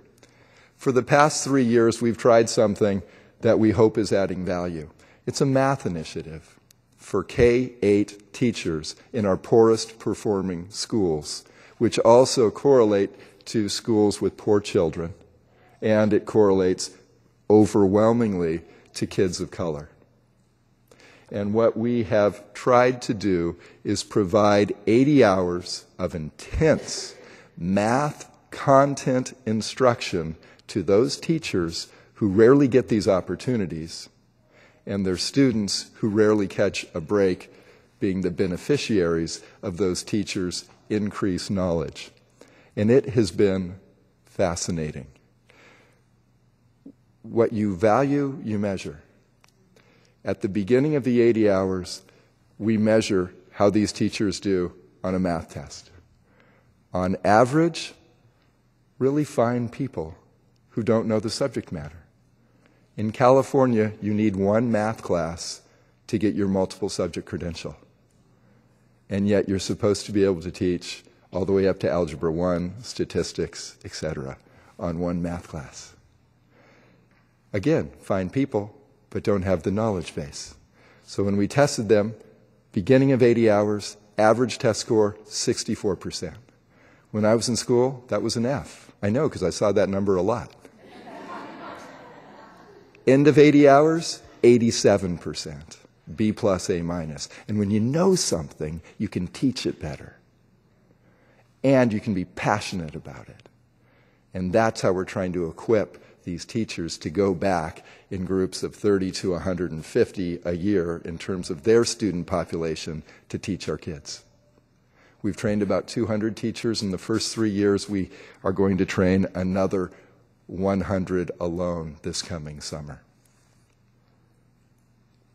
So what is the value if we can increase the ability for women, in my case, caring deeply about Latinas like my daughter Sienna Alexandra, in a job, if we can do that job here in Silicon Valley and have the workforce trained and ready in such a diverse society? Well, just look at this for a moment. 3 examples. These are not our numbers. These are State of California Economic Development Department numbers. One job in semiconductor manufacturing creates 5 more jobs, indirect and induced. Total, 6 new jobs with $476,000 in wages and benefits, of which nearly $71,000 goes to taxes and fees to government to provide the social services and infrastructure that we all need. One job does that. It gets even better. Electronic computer manufacturing, one job creates 8. Those 9 jobs, over $800,000 in wages and benefits, nearly $115,000 in revenue for government services and programs. Biotech side of the equation, similar. 1 creates 7 more, those 8 over $700,000, over $100,000 in revenue. We need each other, public and private, and we work best together when we have those ingredients. This is the final slide that I just like to share whenever I speak because it's important. We've gone through some tough years in Silicon Valley, and a lot of people can be down about that, but we have to place things in perspective. While we suffer through a 10.6% unemployment rate, which is awful for those people who are unemployed and underemployed, not even captured by that statistic, remember that we are still the envy of the Earth's innovation economy. A friend of mine, Ross Duvall, works for the Milken Institute, and we occasionally speak together on panels. He designed this on a napkin on an airplane. We've all done it, right? But he just wrote down all the places he has spoken that call themselves Silicon something, trying to capture the magic and the imagination that we have collectively created here. My favorite, I don't know if this has a laser, it does. My favorite, who is the brain trust in southern Florida who actually thought it would attract innovation economy employers and employees if they called themselves the Silicon Swamp? Makes you want to move there, doesn't it? Big picture, our best days are in front of us if we prepare our kids, all of our children, especially our girls, that they have a role to play in the innovation economy. Thank you for inviting me today.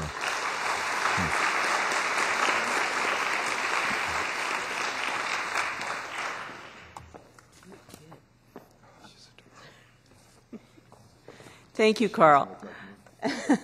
As he said, fortunately, his daughter's lucky that she doesn't look like him. They had to go to Utah to make sure that didn't happen. I'll try to introduce Marlene without aging her 20 years. Sorry about that. I'm not as good a reader as I used to be.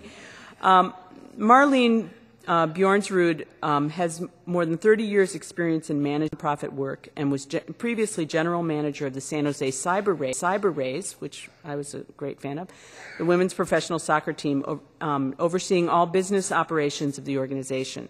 Before her role with the Cyber Rays, she was assistant director of athletics at Santa Clara University, where she supervised marketing and media relations as well as 11 sports. Prior to coming to the Bay Area, she was assistant athletic director and senior women's administrator at Grand Canyon University in Phoenix, Arizona. She coached the women's tennis team at Grand Canyon for several years and was named the NAIA National Coach of the Year in 1981. Her career includes leadership roles in nonprofit organizations working with youth and homeless families.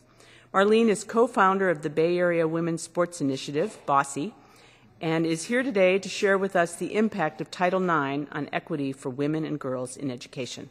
Please welcome Maureen Bjornsrud. Good, I did it.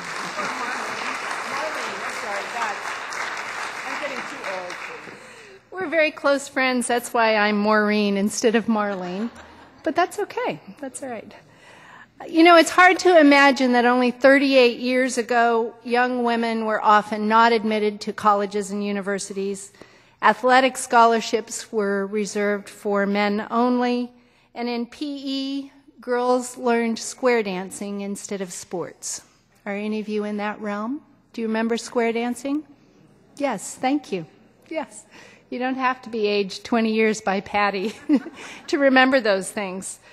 It also was a time when girls could wake up and dream about being teachers and nurses, but know that they couldn't get tenure, they could never be a principal, and that there were lots and lots of jobs, especially those that involved math and science, that were reserved for boys only. And there was certainly no such thing as sexual harassment because the answer was, well, boys will be boys. And if a student got pregnant, she was simply asked to leave the education system. Thankfully, in June of 1972, Title IX became law.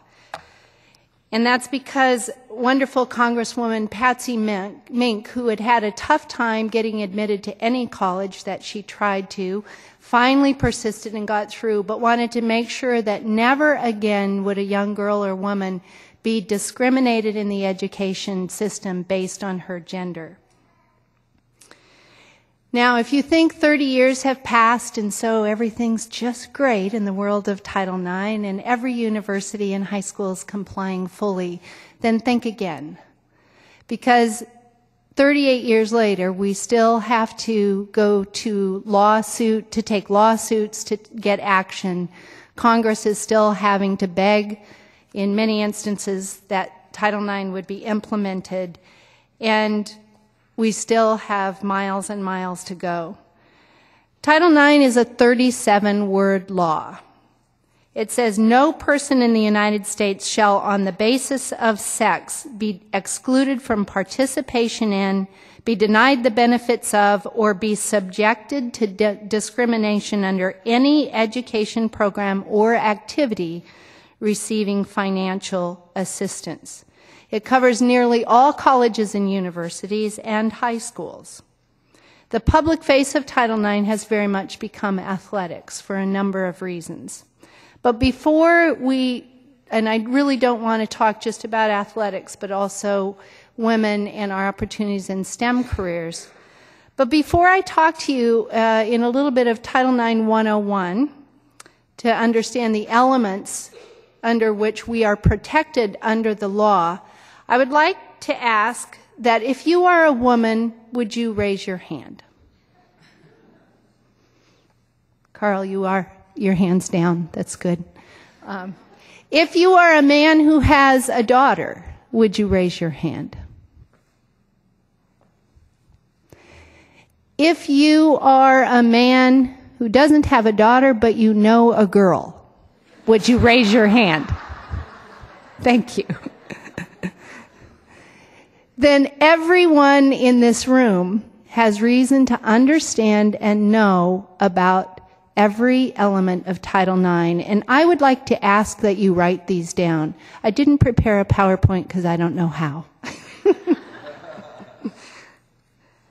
First of all, the very first portion of Title IX means that there will be equal access to higher education.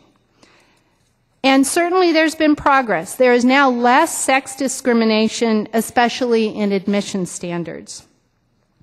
But barriers still persist, including sex segregation by academic subject and financial aid, especially to low-income women. But it's important to know that access to higher education is guaranteed under the law of Title IX. The second element is athletics.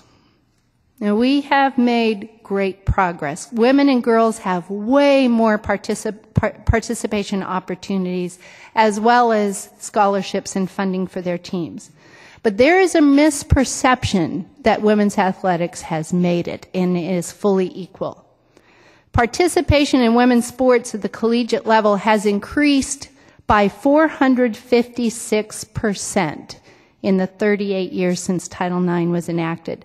But at Division I colleges, women are 53% of the student body, but are only 41% of the athletes, and receive only 32% of recruiting dollars and 36% of the athletic operating budgets. 45% of college athletic scholarships are given to women. We've made great progress, but $150 million more dollars are given to male athletes. At the high school level, in the past 38 years, high school girls' participation in sports has increased by 904%. But that increase still means that there are 1.1 million more boys playing high school sports than girls. We've got a long ways to go.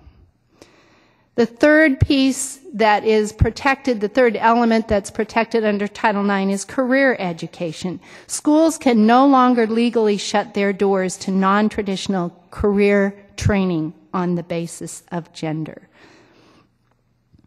The fourth is that we're guaranteed education of pregnant and parenting teens. No longer, if a girl or woman gets pregnant, is she asked to leave the school system. But we all know there are still schools that require a girl move to an alternative school. The next is employment. Employees at educational institutions are protected against discrimination in recruitment, hiring, promotion, job classification, and benefits. Interesting, though, that only 21% of full professors of colleges and universities are women. And there are great disparities in salaries and tenure. In the academic workforce, women are represented, I'm trying to grab this because I thought it was fascinating. In the STEM areas, women make up less than one quarter of the faculty. In math, they represent only 19%, the physical sciences 18%, and engineering 12%. Why do you think there aren't more girls going into that area? Because they don't have instructors who look like them. Another guarantee under Title IX is the learning environment. That gender stereotypes need to be changed in textbooks, classrooms, and in expectations. We've come a long way there, and although girls often earn higher grades than boys, they still face barriers in school settings that limit their performance.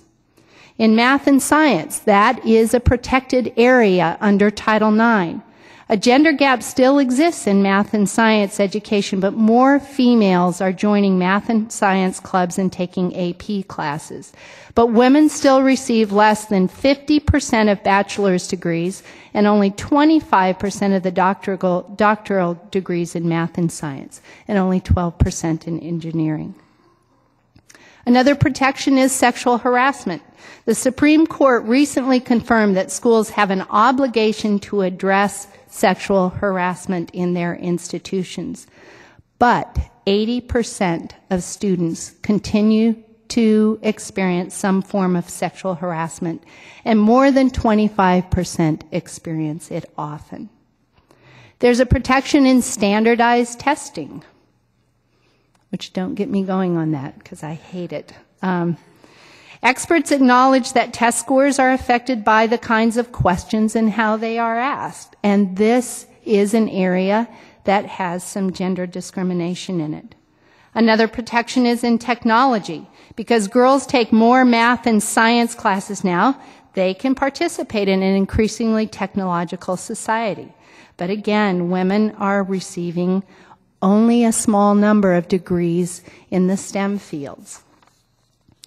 Those are the 10 protections provided by Title IX. Simply put, Title IX exists to help create a climate where women and men of similar talent who want to be engineers or scientists or athletes have equal opportunity to do so. When Congress enacted the law in 1972, it was intended to help women achieve equal access to all aspects of education. But its enforcement has varied wildly depending on who is in the White House, like most civil rights laws. For example, under the Bush administration, there was a very strong desire in the athletic realm to remove football in the college level from the ranks of the equation of whether a school is in gender equity compliance or not.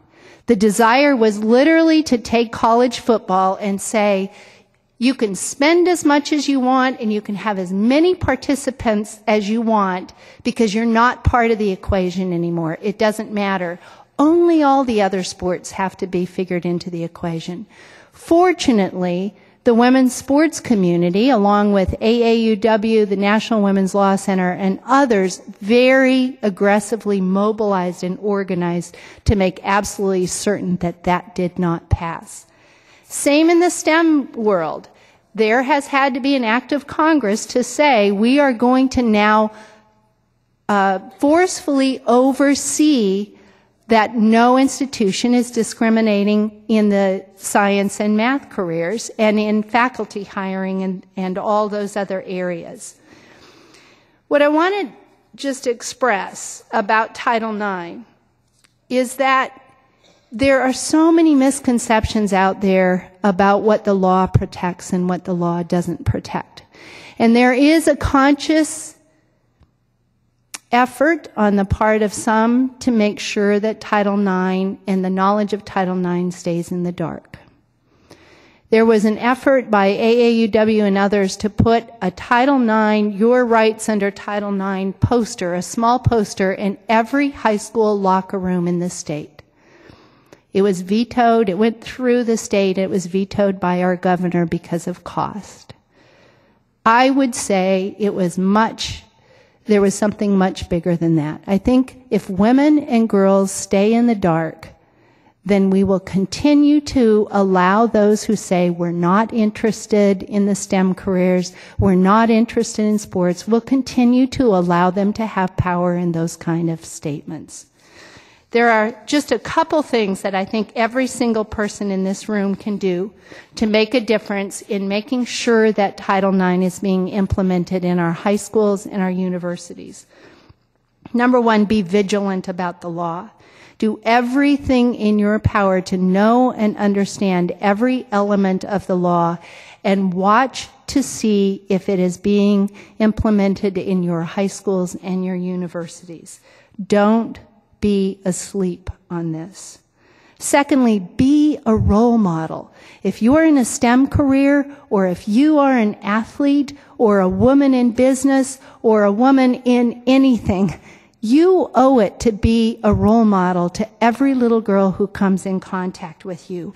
Don't be invisible. And I know life gets busy, but they need you to be a role model. If I can see it, I can be it has never been more true. And the little girl cannot turn on the television and see females who look like her in every aspect of life. They can turn on the television now and watch men's paintball championships, but you're going to be hard-pressed to find the women's soccer tournament that's on this afternoon. In your workplace and in your school, cultivate a culture of respect. Make sure that boys and girls, women and men understand and respect that we are equally capable. When respect is absent, say something. Don't be silent. Send an inclusive message about who belongs in a STEM career or on the sports field, because there are opportunities for everyone in both genders in those areas. And lastly, I would just say, please help girls recognize their skills and to celebrate them. In Bossy, because we are very bossy, and we're helping little girls understand how important and valuable they are. In week 8 of our fall session at an elementary school, I asked a little girl what she most loved about being a bossy girl and what she learned this semester. And she looked me square in the eye and she said, "I learned that I love being a girl." And I just grabbed her. And, I felt like I wanted to pick her up and swing her around and say, yes, celebrate exactly who you are. And may the day please come that a little girl can look in the newspaper, pick up, turn on the television and see women in politics, in education, in sports, in STEM careers, and see and be able to say, if I can see her, I can be her. Thank you.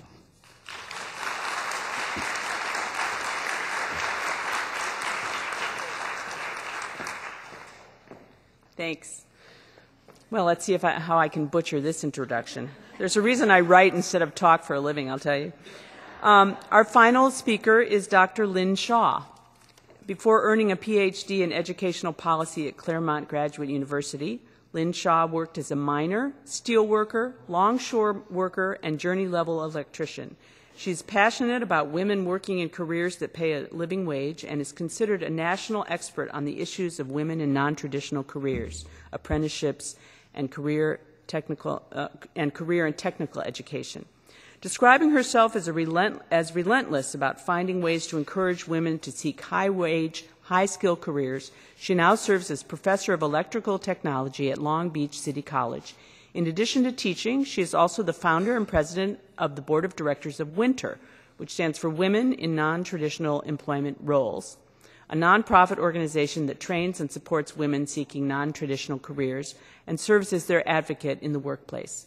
WINTER also operates the Rosie the Riveter High School in Long Beach, a charter school founded by Dr. Shaw in 2007. She's here today to share information about advancement for women through non-traditional careers. Please welcome Dr. Lynn Shaw.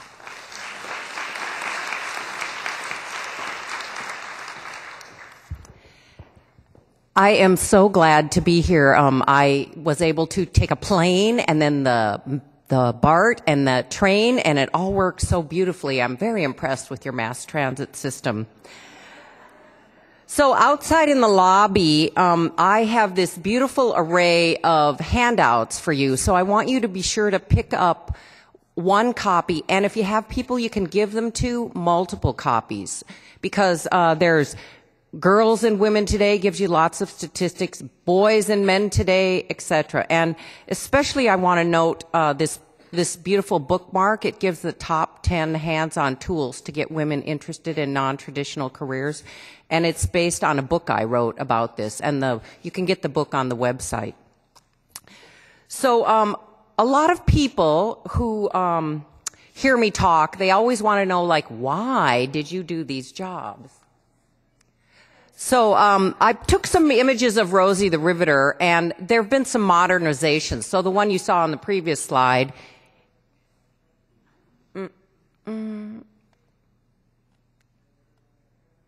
oh yeah, okay, is the most modern one. See, she has an iPod and a tattoo. And then this is the 90s version. But on to my career. So I've been a miner, and that's a picture of me with the two guys I carpooled with. And I think a lot of people look at me and don't think miner, steel worker, longshore worker, electrician. They think, well, you know, a secretary, or I don't know what you think. But anyway, I have been a miner, and there's proof right there. It was a limestone mine, and carpooled with those guys, and every third day I drove, and when I didn't drive, I was studying math because I was planning to take the electrician apprenticeship exam. And I did pass it, by the way, which is later in my career. But I also worked in a steel mill, and that's a picture of the steel mill I worked at. It was in Pennsylvania. It was U.S. Steel. You might have heard of that company. And it was about 5 miles long along a river, and there were 7,000 employees.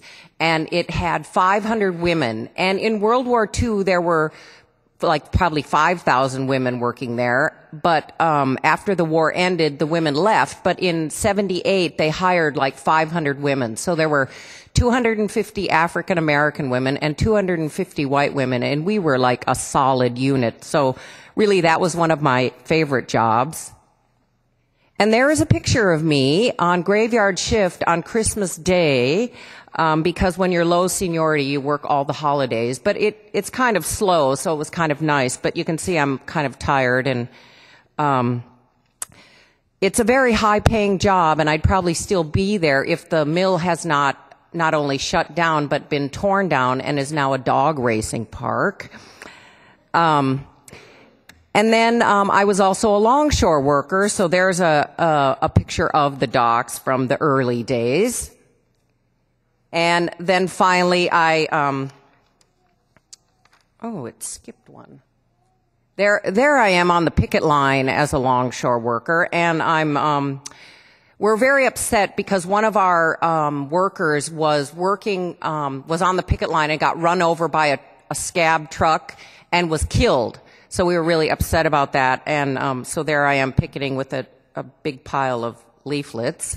And all these jobs were not like I was some feminist and I was going to prove that women could do whatever they want. It was really all about the paycheck for me. Early on, I figured out those jobs that men are doing paid like 40% more than the traditional jobs like waitress, which was what I was doing. So I ended up doing it because of the big paycheck. And so then the mill closed, and I decided I should do something else, and I had that short-term job as a miner. It was a limestone mine in the desert. It was like the worst, hardest job I ever had. So I was studying to get in the electricians union, and I did. I took the test and got in the electricians union, although I don't look very happy there. I really liked that job because it's a system of apprenticeship, and what it is, it's an earn while you learn program. So it's not like you go to college and then get a job. It's like you work and go to school at the same time.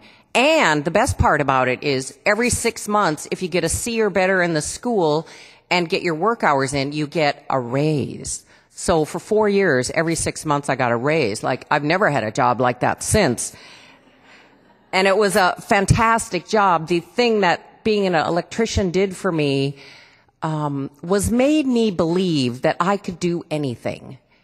And I still believe that, because if I could survive that, I could do anything. And then sort of later, I went back to school and really lost my mind and got so overschooled, and got my PhD in educational policy, and have made it my mission in life to convince women that they can do anything they want to do.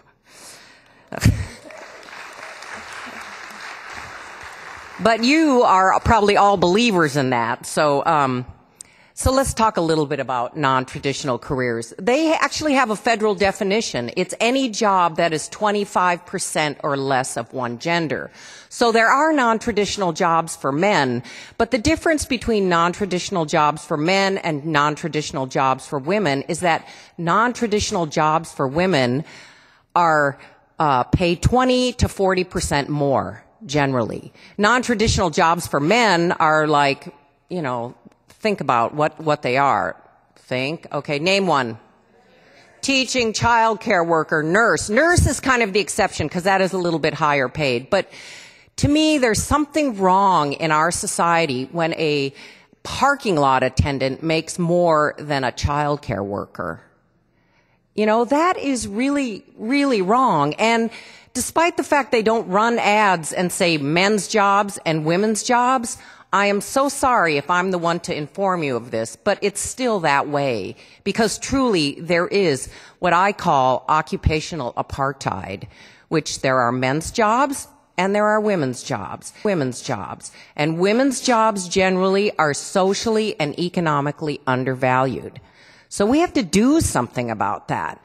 And non-traditional careers, if women can choose non-traditional careers, it's kind of a quick fix. In other words, if you choose to be an electrician instead of a child care worker, you're going to make like $1 million more over your lifetime. Of course, I believe we should work for equal pay, and every career should be not based on what gender isn't. What gender works it, the pay is based on that. But that's more of a long-term solution.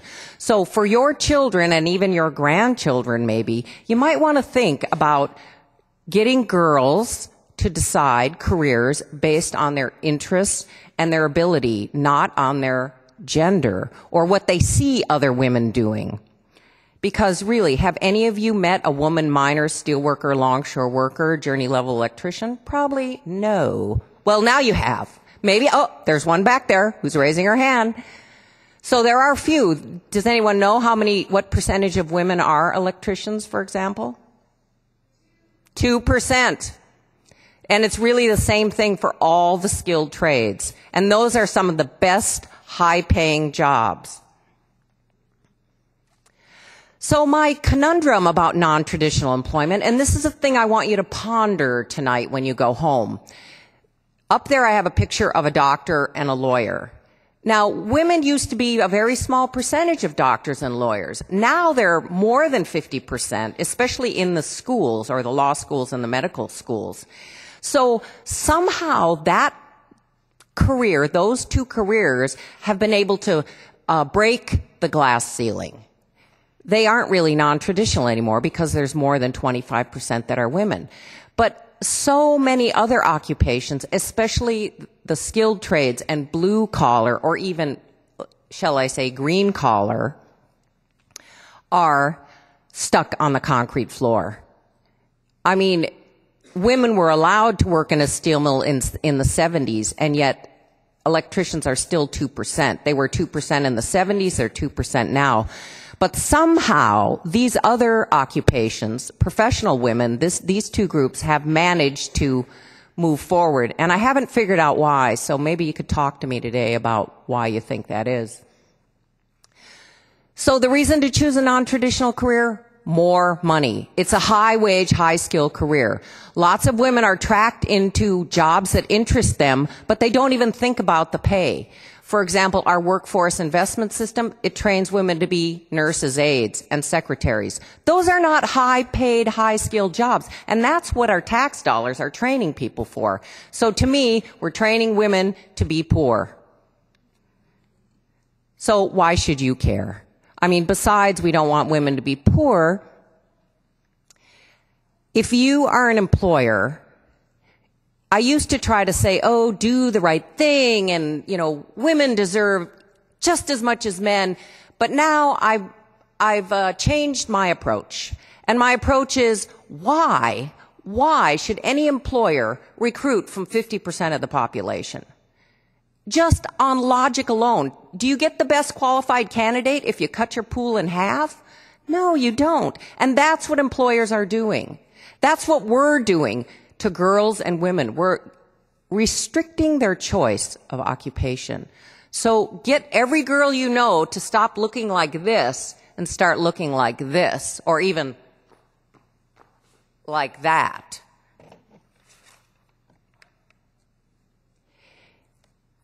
In a workplace, if you have a diverse team, if you have people of different sizes, different ethnicities, from different neighborhoods, I mean, every possible combination, you get a better workforce.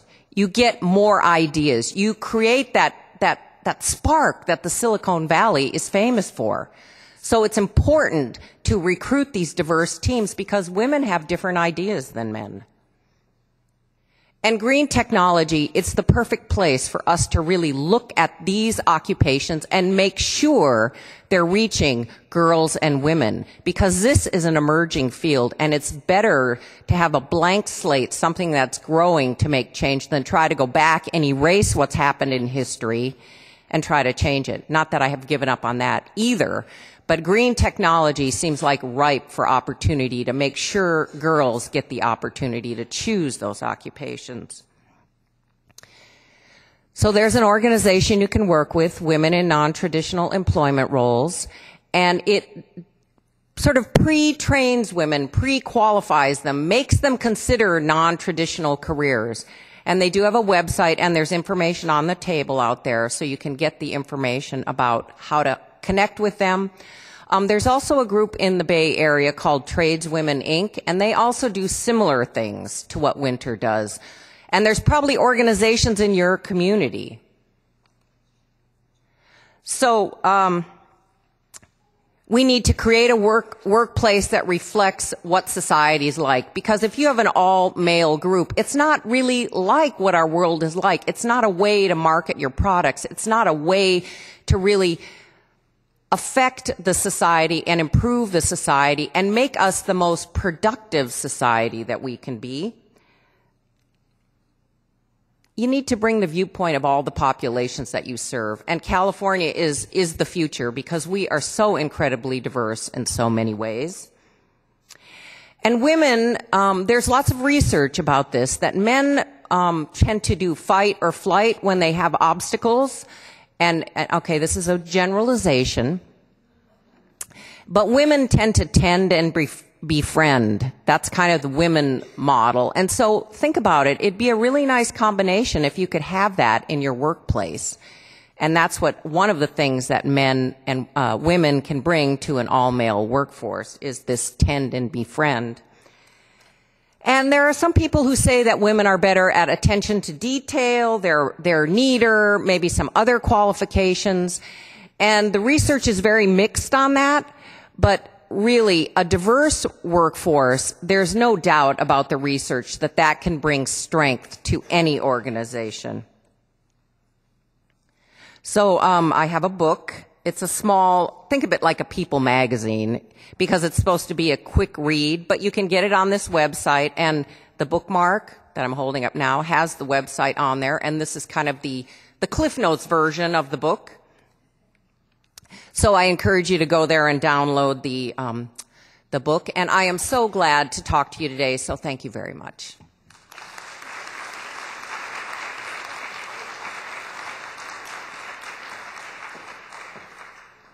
Thanks so much, Lynn. That was fascinating.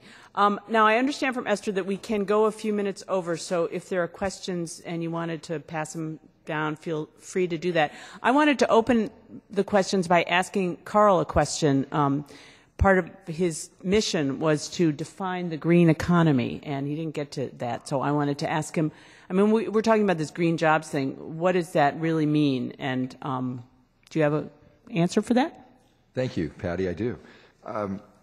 Green economy, we sometimes get stuck thinking it's just products. We start thinking renewable energy companies, whether that's solar or wind or biofuels, windows, drywall, and that's absolutely the green economy. But especially in Silicon Valley, that only scratches the surface of the green economy. So think products, also think processes. When you think data center efficiency, that's both a product and a process. When you think about smart meters, it's both a product and a process. So there are many aspects of what our companies do, whether they ever do solar, wind, biofuels, that they're doing processes that are making them more green as companies, either for selling or for saving money and saving energy at the same time. The third is people, and especially in Silicon Valley and Northern California, hopefully increasingly Southern California, what our employers do in an overlay of a green economy around choices for our workers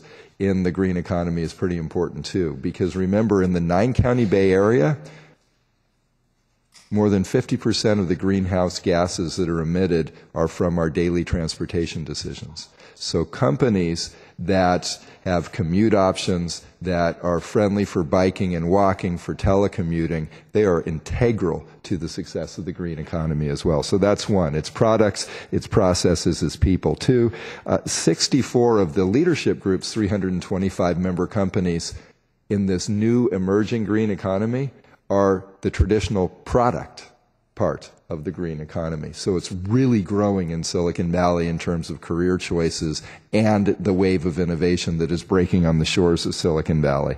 Third is where we go from here, and again, why I was excited to be here with my daughters Jessica and Sienna as my role models and inspiration, is if our children are going to fit into the green economy in a meaningful, highly compensated way, STEM is key. So we have to make sure science, technology, engineering, and math are a part of that education. And it's tough in a valley that is more and more diverse, that we're leaving so many of our Latino students, which are 34% of our school-age population, by the way, and our black students, which are about 5 or 6% of our school-age population, way behind our white students and our Asian students. I was going to ask Lynn to add on to that.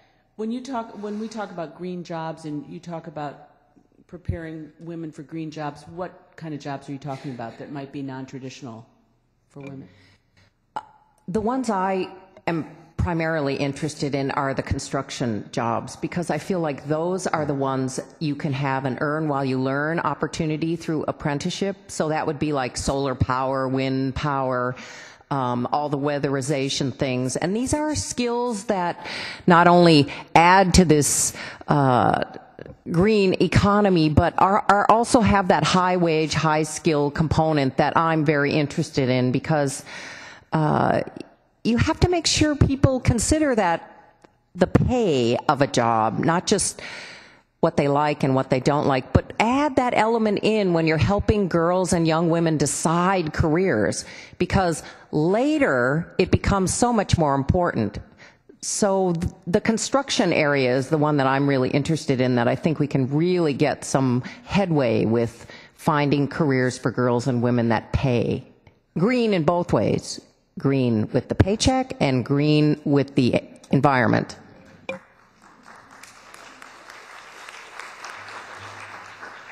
This is a question that any of the panelists are welcome to address. What needs to happen in schools to help girls learn about the diverse career options that are available to them and to help them succeed in subjects like science and math? How can we make STEM subjects cool for young girls? I was so moved by Marlene's presentation about, forgive me if I don't get this right, but if you can see it, you can be it. So you invited me here today. Let me invite you to something on February 11th. We're going to be doing what will be our third Women and Girls Leadership Summit at a school. Last year was Peter Burnett Middle School. This year it's going to be at Shirakawa School as part of Franklin McKinley, and we're intentionally picking schools that are about 95% Latina, about 90% free and reduced lunch programs. These are incredible young ladies, and all too often I think our schools and society feels like we're giving up on them. So we brought 400 women, tech, and other forms of business leaders to the school. And 250 women, tech, and business leaders, with 400 6th, 7th, and 8th grade girls and young ladies, and had interactive panels and conversations so that the students could see, wow, that's a CEO, and that person is a journalist, and just right down the line. It was the most inspiring thing that I've been a part of in my 15 years as CEO of the leadership group. But we need to up our game to answer the question. This year we're going to much more partner with Girls for a Change in the Role Model Program, so it's not just a one-day inspiration, which can be life-changing, but then paths that these girls can take with mentors and others that look like them, both gender and ethnicity, to move forward. So one of the key things we need to do is make sure that they know that they don't have to blaze the trail, but that really exciting people that look like them have been on that trail as well. And along with that, too, Marlene, do you want to talk a little bit about how the Bossy programs that you've been doing at schools helps girls understand that they can have different kinds of role models? I would love that opportunity. Thank you. Every time you say Bossy, Lynn laughs. So, you know, when we... I'm bossy. You are, and you're going to be more so in the next little while.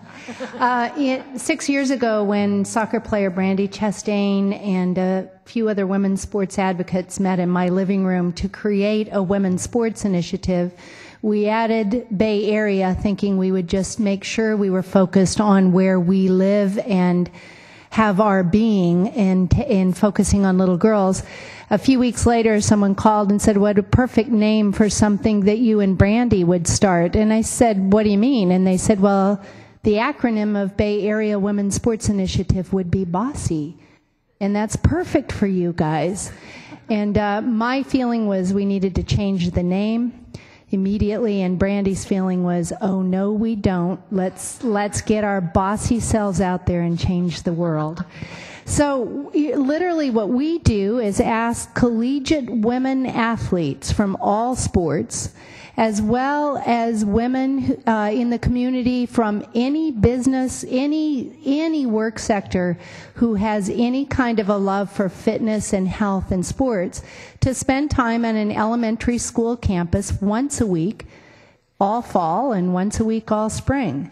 We've created a physical activity curriculum, so everything we do is based on getting steps on a pedometer and making physical activity really fun.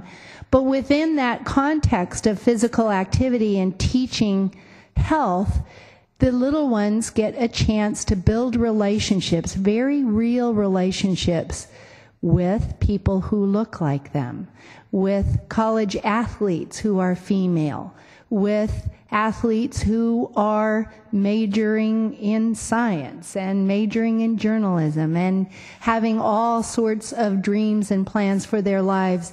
And when those intersections of relationships begin to take place, then a little girl knows that the world is bigger than just the neighborhood where she lives.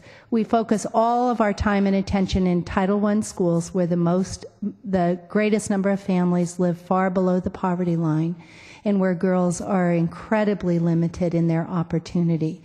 So I would say, if any of you would like to be bossy, then we want you to be bossy. We have 3 bossy staff members in our chair, our board chair. If you guys would wave your hands, see them and say you want to be bossy. Sharon Kelleher is a Paralympian. Sharon is down here. She's a wheelchair tennis player and focuses her time on bossy rollers, working with kids with disabilities.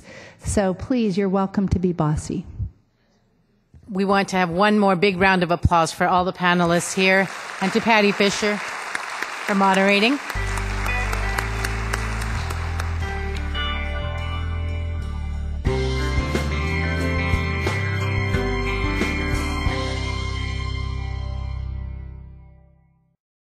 I am unimportant. Powerless. Insecure. I'm a follower. I am ugly. I'm emotional. I am silent.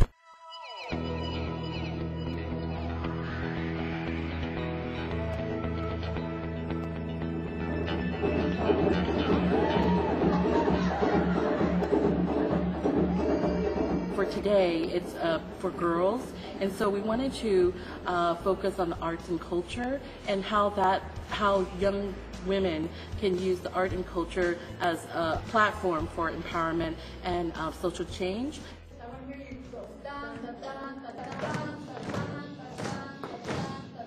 We made new friends because we're not from the same group, and we were brought together because we had similar interests. Reeds, we can learn so much from reeds.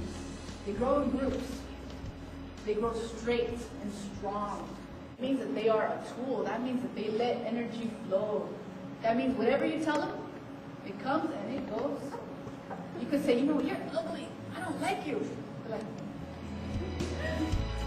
I want to see more girls and women's voices represented, and I would love to see, you know, in 100 years from now or even 50 years from now that we have more women in government and expressing their voices and having their issues heard and represented.